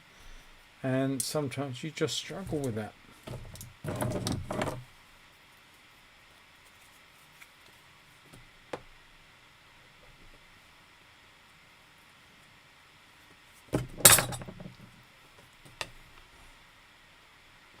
Bit more blue, bit more of the umber in there.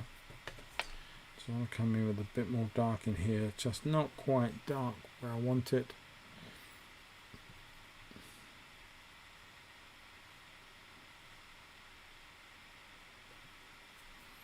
And take that dark through there and underneath there. Starting to mix it up a little bit more. So we're starting to see a little bit more information behind the tree, and what's, you know, all these different parts of the bushes beyond.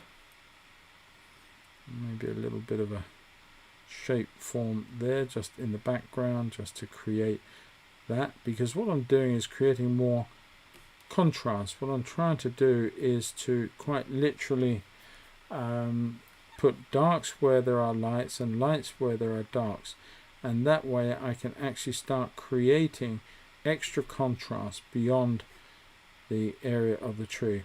I'm also trying hard not to make every little bit of the tree such a smooth edge. There's so much in the shapes that is not smooth, and I'm just coming in and just tapping away and losing some of the information there and just breaking it up a little bit more.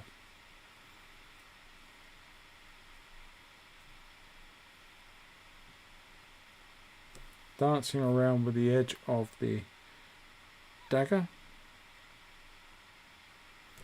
So much going on, as you said, Keith, but you're trying to make it as simple as possible to suggest that there is a lot of stuff going on behind as well as to one side or in front or wherever.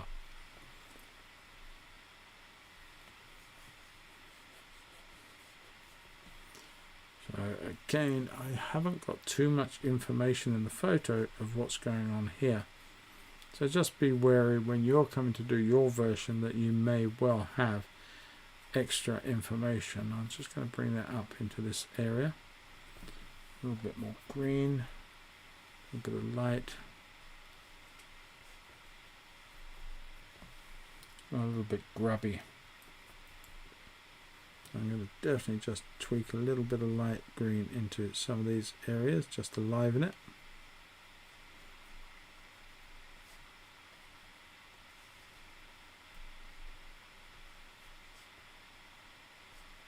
Okay. Trying to rescue this little corner.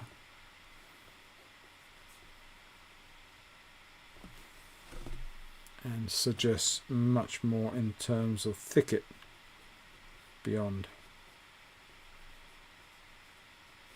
Okay. And dance around in here a little bit more as well would be good.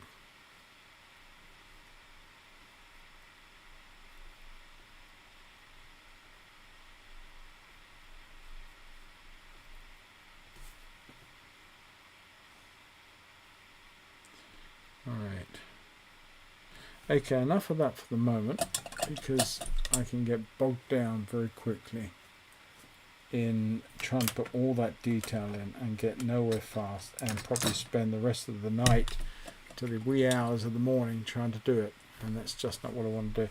What I want to try and capture now is a little bit of yellow, a little bit of the white, and a little bit of the blue in there.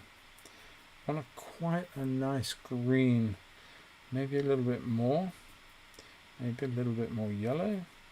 Keep mixing until you get somewhere close to what you're looking for. There's a little bit of orange coming into that. That's good, not a problem with that. Just want it at the right amount, the right consistency too, with a little bit of liquid. So you can see that sort of buttery or soft buttery, creamy texture that I've got. What I'm trying and do is bring in some suggestions of, how is that? Little areas like this, just suggesting the lighter passages on the top of our tree. And I'm not putting in anything actual, I'm just tapping around trying to suggest the little planes, the little facets of colour. I'm not trying to put in individual leaves or fronds or anything else that are on here, just trying to simply suggest the different elevations that some are dark, some are light, some are catching too much light, others are getting so much shade they're lost, and all of these sort of different forms that create the different plateaus on the top of this tree. Not sure if I like that colour. I think it could be a little more of the orangey colour. I bring a little bit of that red colour, that orangey colour that I was using earlier. Just going to pop some of that in and have a look. Yeah, not so bad. Now I'm just playing around with this now, and in that regard, and the brush I'm using is a rigger, and I did tell you that I do forget to put a rigger down, and this is no different. Now we're going to come up to that same issue where we have a bit of yellow in there, slightly stronger colour coming out through here to suggest that against the sky. That's what I need to do.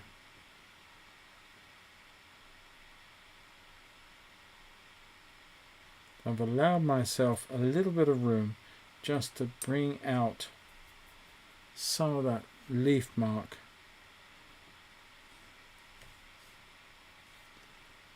against the sky.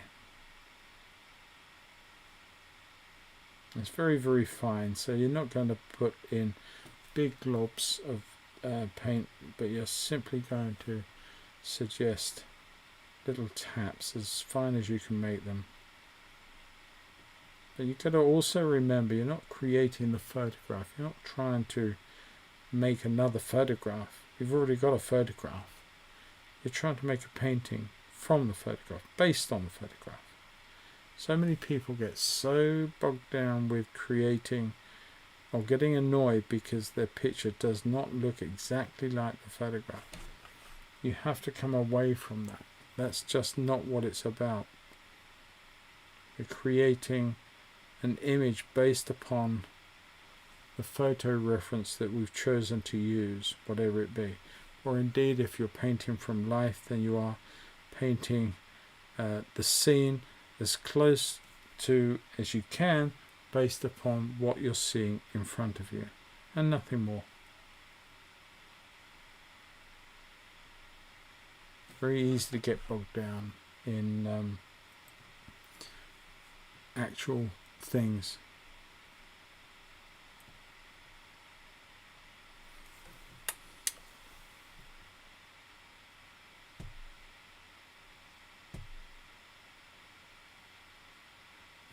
Yeah, it's just keeping your paint clean and succinct. You know, it's going to mix up. If I keep tap, tap, tap, tap, then that's how you're going to muddy up your colours when you're painting your tree.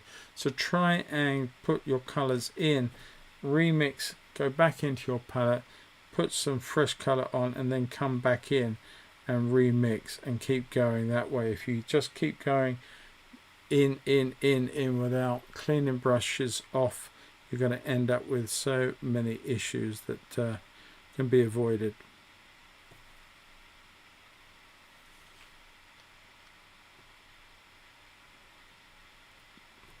Simple, clean little taps. Come in here and mix some of that lighter oatmeal colour into one or two of these up in here, just suggesting an extra bit of fine light in there. There's quite a bit over here which I've missed too.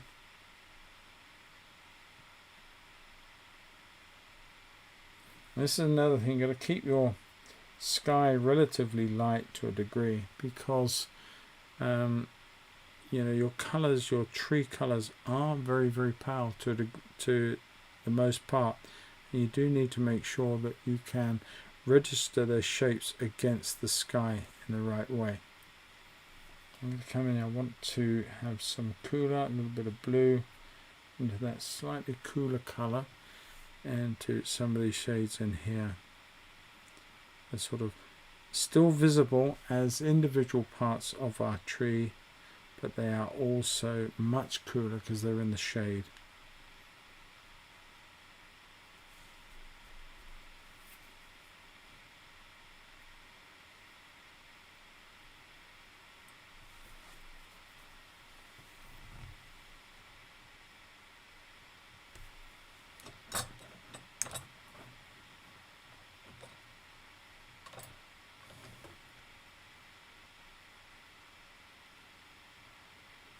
Okay, sorry Keith, I didn't realise. Where is that question? Keith, yes. Are you going for realism? It is almost coming across as impressionistic. I hope so. I think I try to strive for something that looks real, of course, but I don't try and paint every brush mark to suggest it. I'm very, very happy at suggesting shapes and forms with colours, so that I can then suggest to the viewer that it's more painterly. I quite like the idea of that sort of look. Realism to me is just too much trying to recreate the photograph in front of you, and as much as that's a skill of its own, it's not one that I'm really that bothered about. I would like to have a painting that does smack of being real, of course. I want the tree to look like an acacia. I want the tree to look very, very real, but I also don't want to have to paint every individual branch in and all of those things. I hope that makes sense. I mean, I've always thought myself to be a little bit more of an impressionist than I am and a realist, and I enjoy sort of making a painting as an impressionistic form as opposed to actual trying to realism. I think I've laboured that comment enough now. You get the idea anyway. At least I hope so.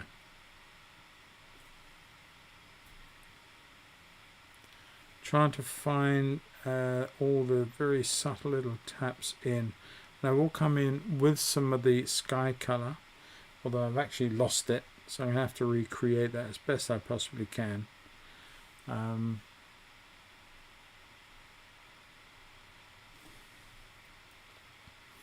There's a lot of light on this side which I'm missing out on.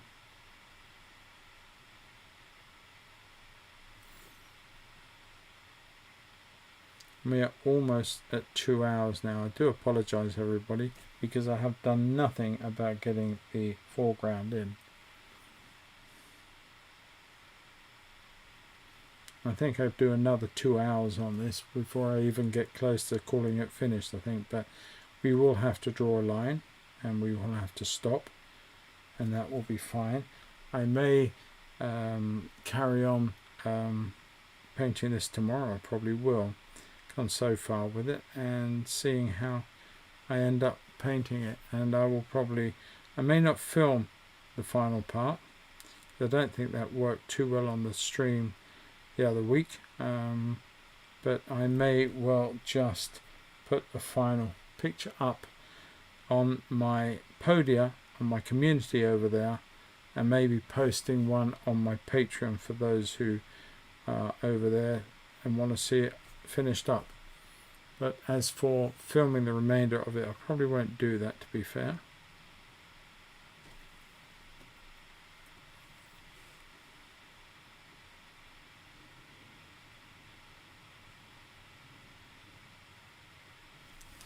Okay.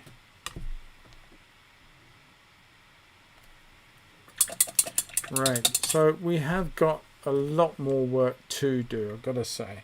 But what I'm going to do is I'm just going to clean a brush and mix up a fresh sky colour. I'm trying to remember what I used. I had some blue, didn't I? So I'm actually going to clean off a little bit of my palette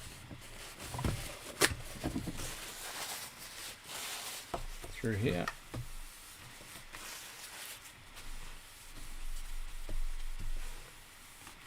Amazing how you run out of palette so quickly.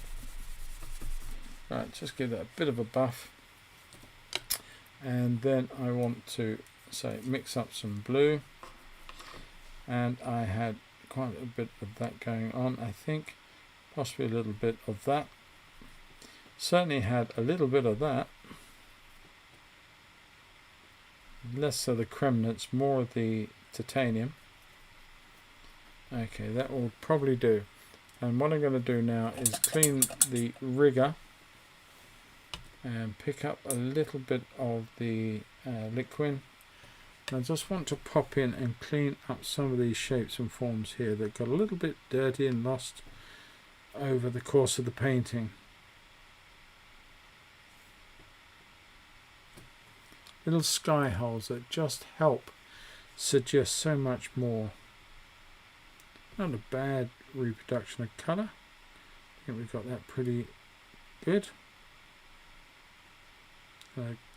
Tip in, you remember I was saying about going into some of the shapes with the other colours, the greens into whatever, or just sort of knocking into cleaning up some of the tree forms like that. Just coming in with your sky colour, in this case is the one I've got, and I'm just tapping into some of the shapes of my tree branches or limbs there, coming in, and I can sort of break up the edge. It sort of subtly makes everything a little less focused and a little more real in many ways, because what you're doing is it's not such a clean hard edge, and that can look quite unreal if you're not careful. Plus it helps you just tidy up one or two shapes in your tree as well.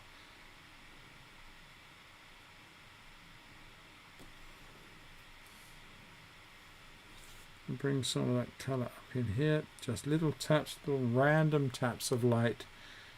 More up in here. There's quite a bit of light going off to that side, which I haven't shown, so I'm going to put a little bit in here and there. And these are taps. They will go over some of the greens. They will obscure some of the shapes, but they will be quite prominent in as much as that they will start to define little areas of light into the shape of our tree as well.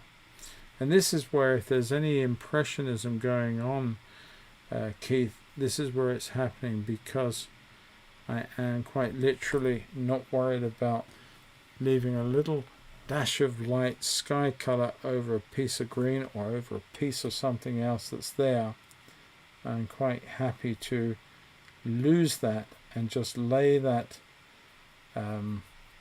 sky colour instead, and light in there and there, a little bit of light into there and back onto that, bring some of that down in here. I'll break some of those shapes up as well here. This looks too contrived, so I'm going to bring a little bit of the sky colour down there into that form, and some into this as well.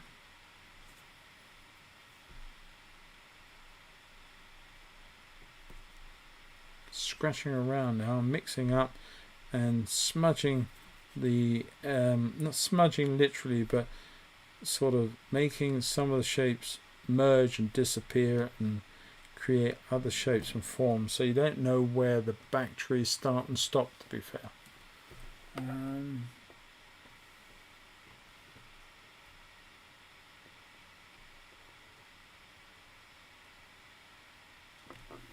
Yes, it does come out as very red. You're right about that.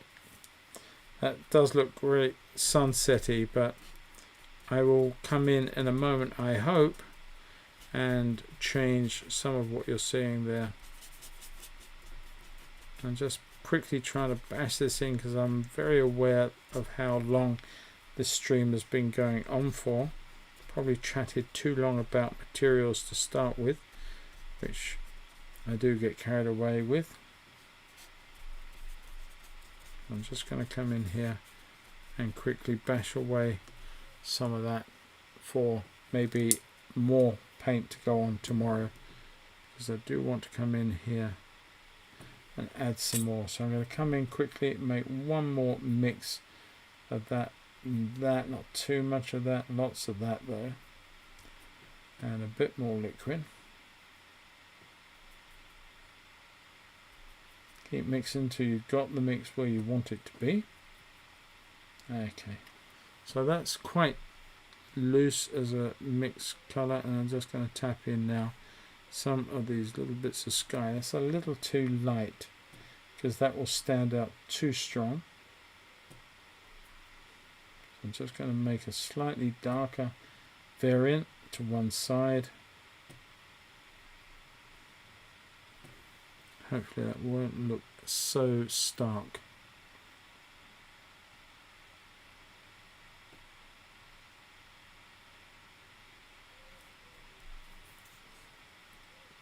Bring little taps of information through here and out through here. This is where I really wanted to concentrate on a bit of light coming out through the top of the tree here. Like that. Losing some of those shapes and those forms and creating little pockets of light through our tree to make the whole thing a little bit more believable.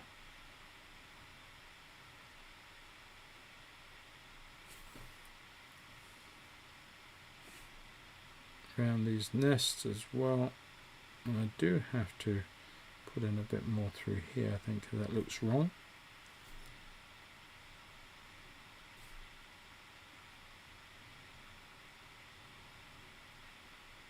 Okay, one little bit about those nests, they need to be a little stronger in colour, especially at the bottom. And if my whole thing ends up as a bit of a sunset, it might work because of that. I'll put a little bit of blue, a little bit of magenta, making a slightly shadowier base colour for those nests to look a little more real. Okay, and let's very quickly now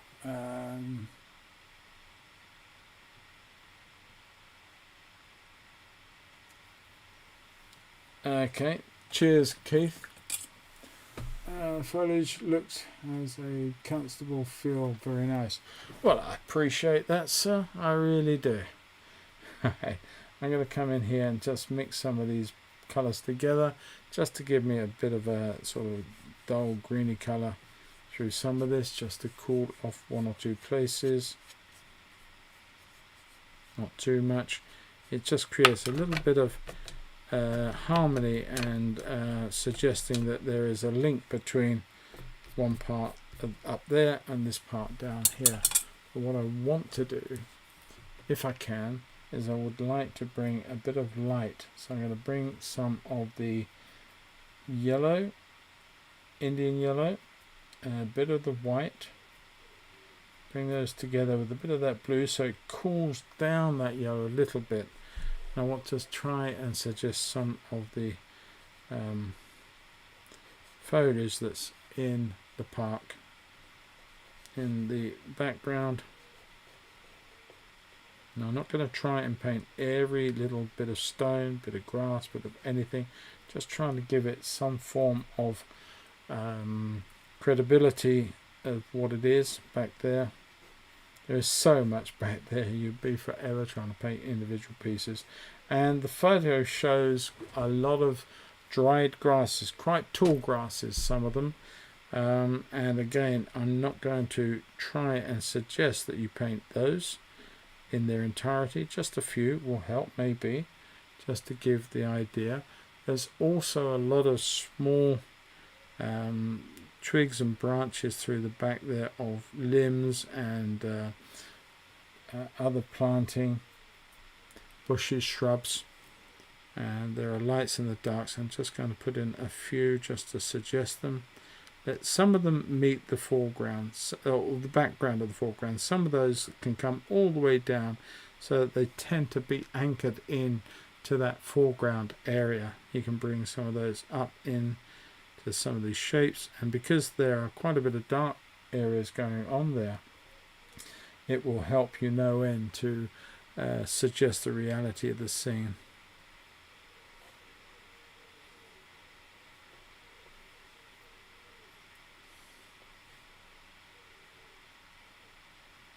By bringing some through these darks, then they show up more, of course, and by bringing them from, say, there down through to here, you anchor them in that colour that's dominating that area behind the tree. Well, now we're starting to add some more information. I want to put in a little bit more light to that part there. Doesn't quite look right. Break that up through there and up to there. Okay. So lots of sort of grasses growing around the end of this, where it's into wherever or whatever it is it's hiding into in the ground. I did think of putting in a couple of monkeys, a couple of baboon, but let's just, I'll be here until next week. So I'm not going to do that, I'm afraid. You're going to have to imagine some baboon sitting around the trunk of the tree, eating whatever they can find. Now I'm going to put in some of these cooler green colours through here. Quite a few colours, that's too much. Let's come back in. Bit of that, come in there. That's better. I just want to come in and suggest a few. That's gone dark now.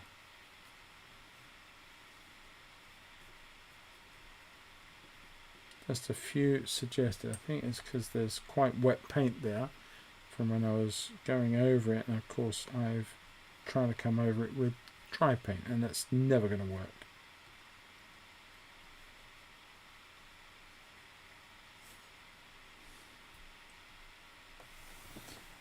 Question: is it better to use liquid rather than linseed oil to loosen the paint? Absolutely, Ben. Liquid will loosen the paint. You can have different degrees of it, from impasto, as I said, to the fine detail. Each has more fluidity about it.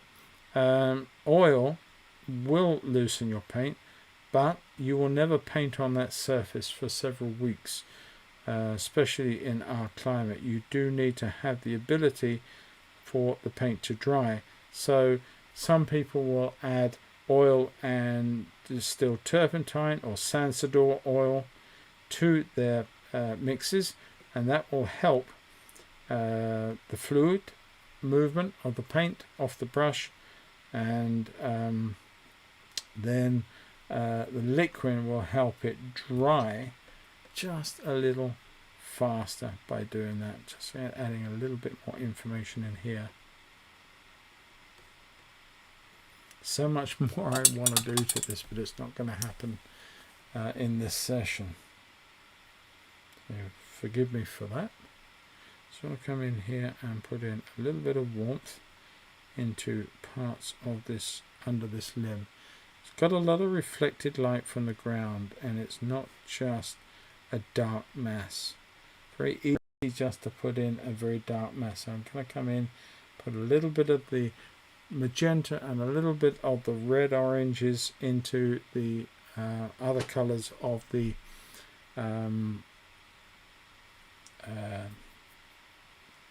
dark that we had. So I want to bring that down through there, because that actually comes that way, and that limb goes behind. That's fine, no problem. I'll bring that down with a bit more information through there. Okay.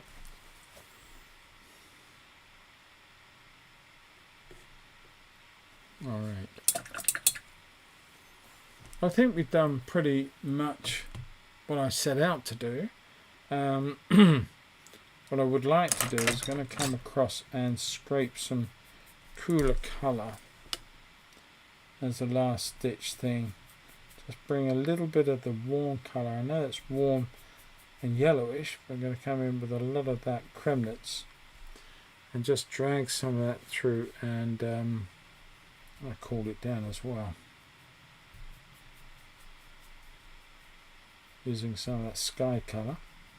Not get rid of it all, I may need to come back in with some of that. Just want to change the temperature, as Keith perfectly pointed out. We were at sunset and probably shouldn't have done that, but it doesn't matter if some of it comes through.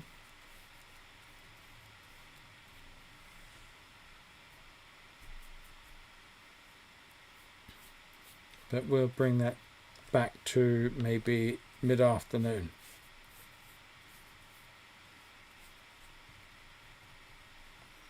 Breaking up some of the areas between, so that we've got a little bit of debris on the ground. Get rid of some of that red. It's a little bit too warm. I will put my hand up to that.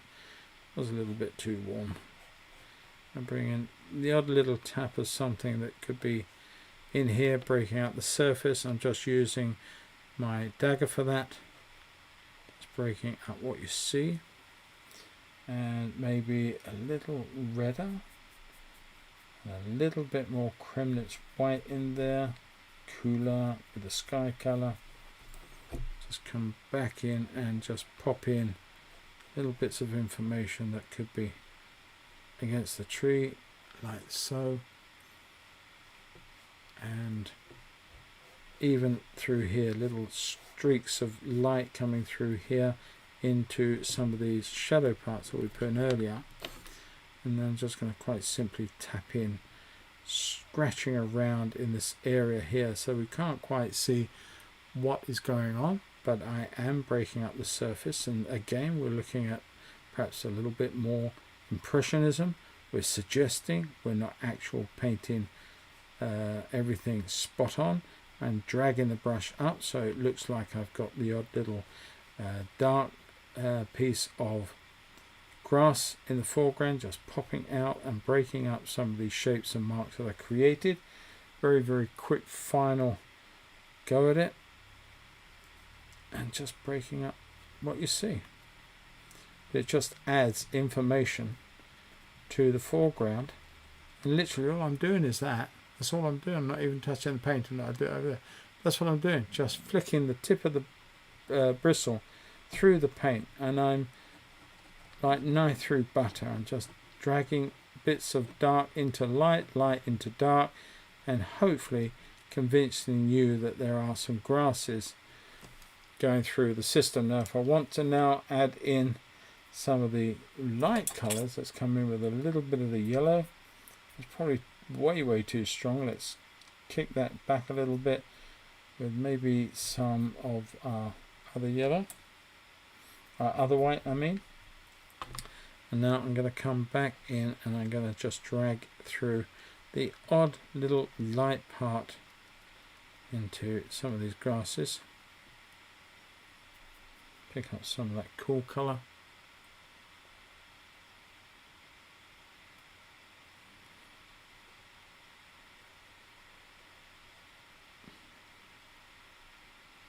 Take some of them across and over areas if you can, just to help link areas together. Now there are a lot more bits of grass and stuff going on here. Like I said, we are painting a painting, not creating a second photograph. There are many more much more easier ways of doing that if that's what you wanted. And you can simply take your negative or get it copied at your local photographic centre. A little bit of red to that. That's too much. So cool that back down that way. Just come back in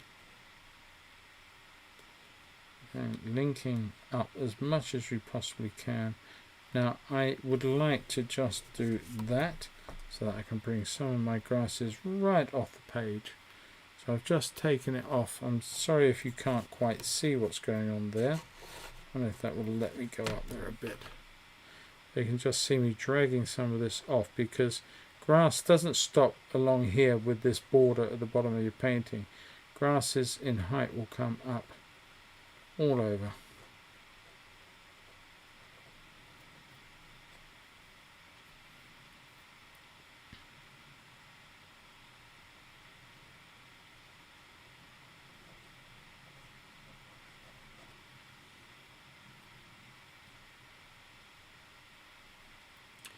Okay, so now don't forget the many of you who watch this, there is a Patreon. That the links are always underneath the show more tab of this video and many others, and there are full-length versions to all my wildlife and there are also well over 200 odd back catalogue image films and videos to enjoy and get knowledge from on watercolor and oil and a few other things as well. So it's well worth checking those out. And also on my Podia site, which you can access again, there are links for it if you want to. You can get so much more. There are 2 watercolor courses, and there are some free communities and also a lot of freebies in the form of many added films and that I put on there, and information that you can gain and get extra use from. So there's a lot happening. There's a lot to be getting involved with, and yeah, if you fancy any of that, then get involved. Love to see you there, either on a course or indeed through my Patreon. You'll be most welcome. And also don't forget to look at and get involved with the community. Now the community on my Podia site is free, and it's a great way to add in any paintings, not just those you've done with me on any of my streams, but if you need help with something, then please get involved with that. Just register your email and expect the odd email from me, and yeah, get so much from the free stuff that I put on there as well, and get involved with the community. I think I've said everything I need to say on that regard. Just going to put in a little bit of line of light through there.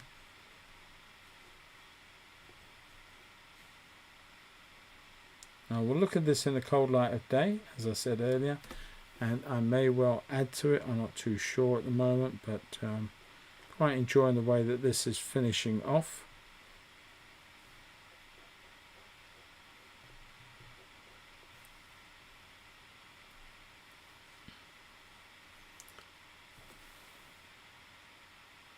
And we are at 2 hours plus, so I am going to call it a day in a moment, people. I'm starting to get very tired, and I'm sure you've got other things you want to do before you go to bed. Yes, certainly if you're in the UK. Alright, okay. So there's probably lots more I could do, and there are probably some things I've absolutely missed, but I think at the end of the day, you've seen enough of the processes to create a painting such as this, based on an African landscape, that I'm sure that you can go ahead and have a go at one yourself. Now, as I said earlier, you don't need to use oils if you don't want to. If you work in acrylics, that's fine. If you work in any opaque medium, that's fine. Even pastel will work beautifully. Watercolor, just work the opposite way.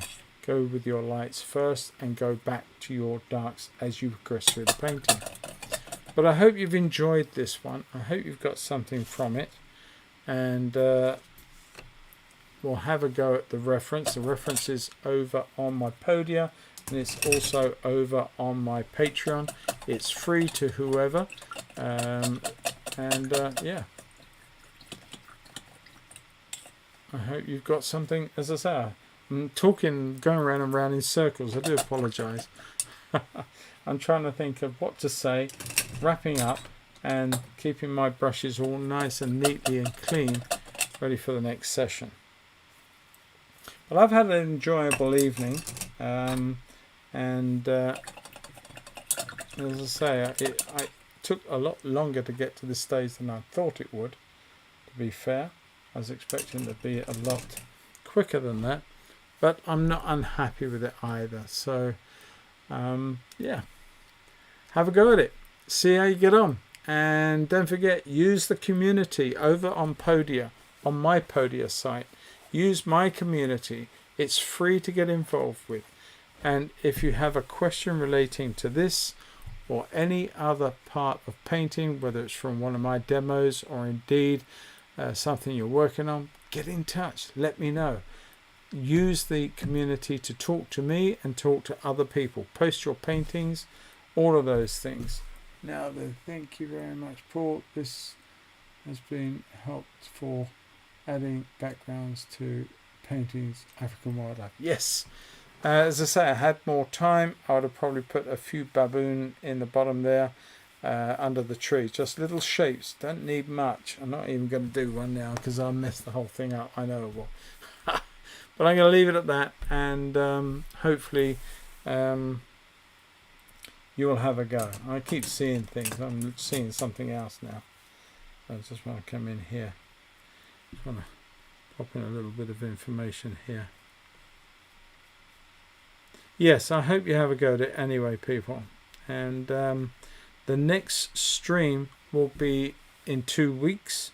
It'll be another Sunday evening. I do hope as many of you as possible will attend it and join in. And if you have friends out there who are artists and don't know anything about what I'm doing, then please spread the word. Let others know what's going on every 2 weeks. Now, this will only be for June and July, and in August the streams will reduce to 1 a month on YouTube, and there will be a paid, longer, more in-depth one over on my Podia via YouTube that you can buy tickets for. That will start in August, not before.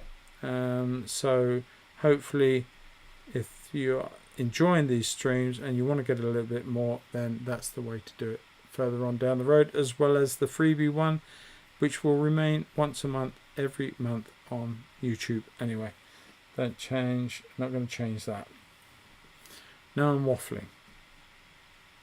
That's only because I keep seeing little bits of stuff I want to put in. Anyway, I'm going to leave it there, and now, Ben, what are you saying? Oil was my mistake. Okay. Cheers, Keith. Tracy, absolutely lovely, Paul. Always learn from watching you. Thank you very much, Tracy. Derek, works, Paul, and good night, all. Thanks, Derek. And thank you for everybody who's attended. And hopefully I'm going to see you, or more of you, or as many of you. Spread the word in a couple of weeks' time. Take care, everybody. All the best for now. Bye-bye.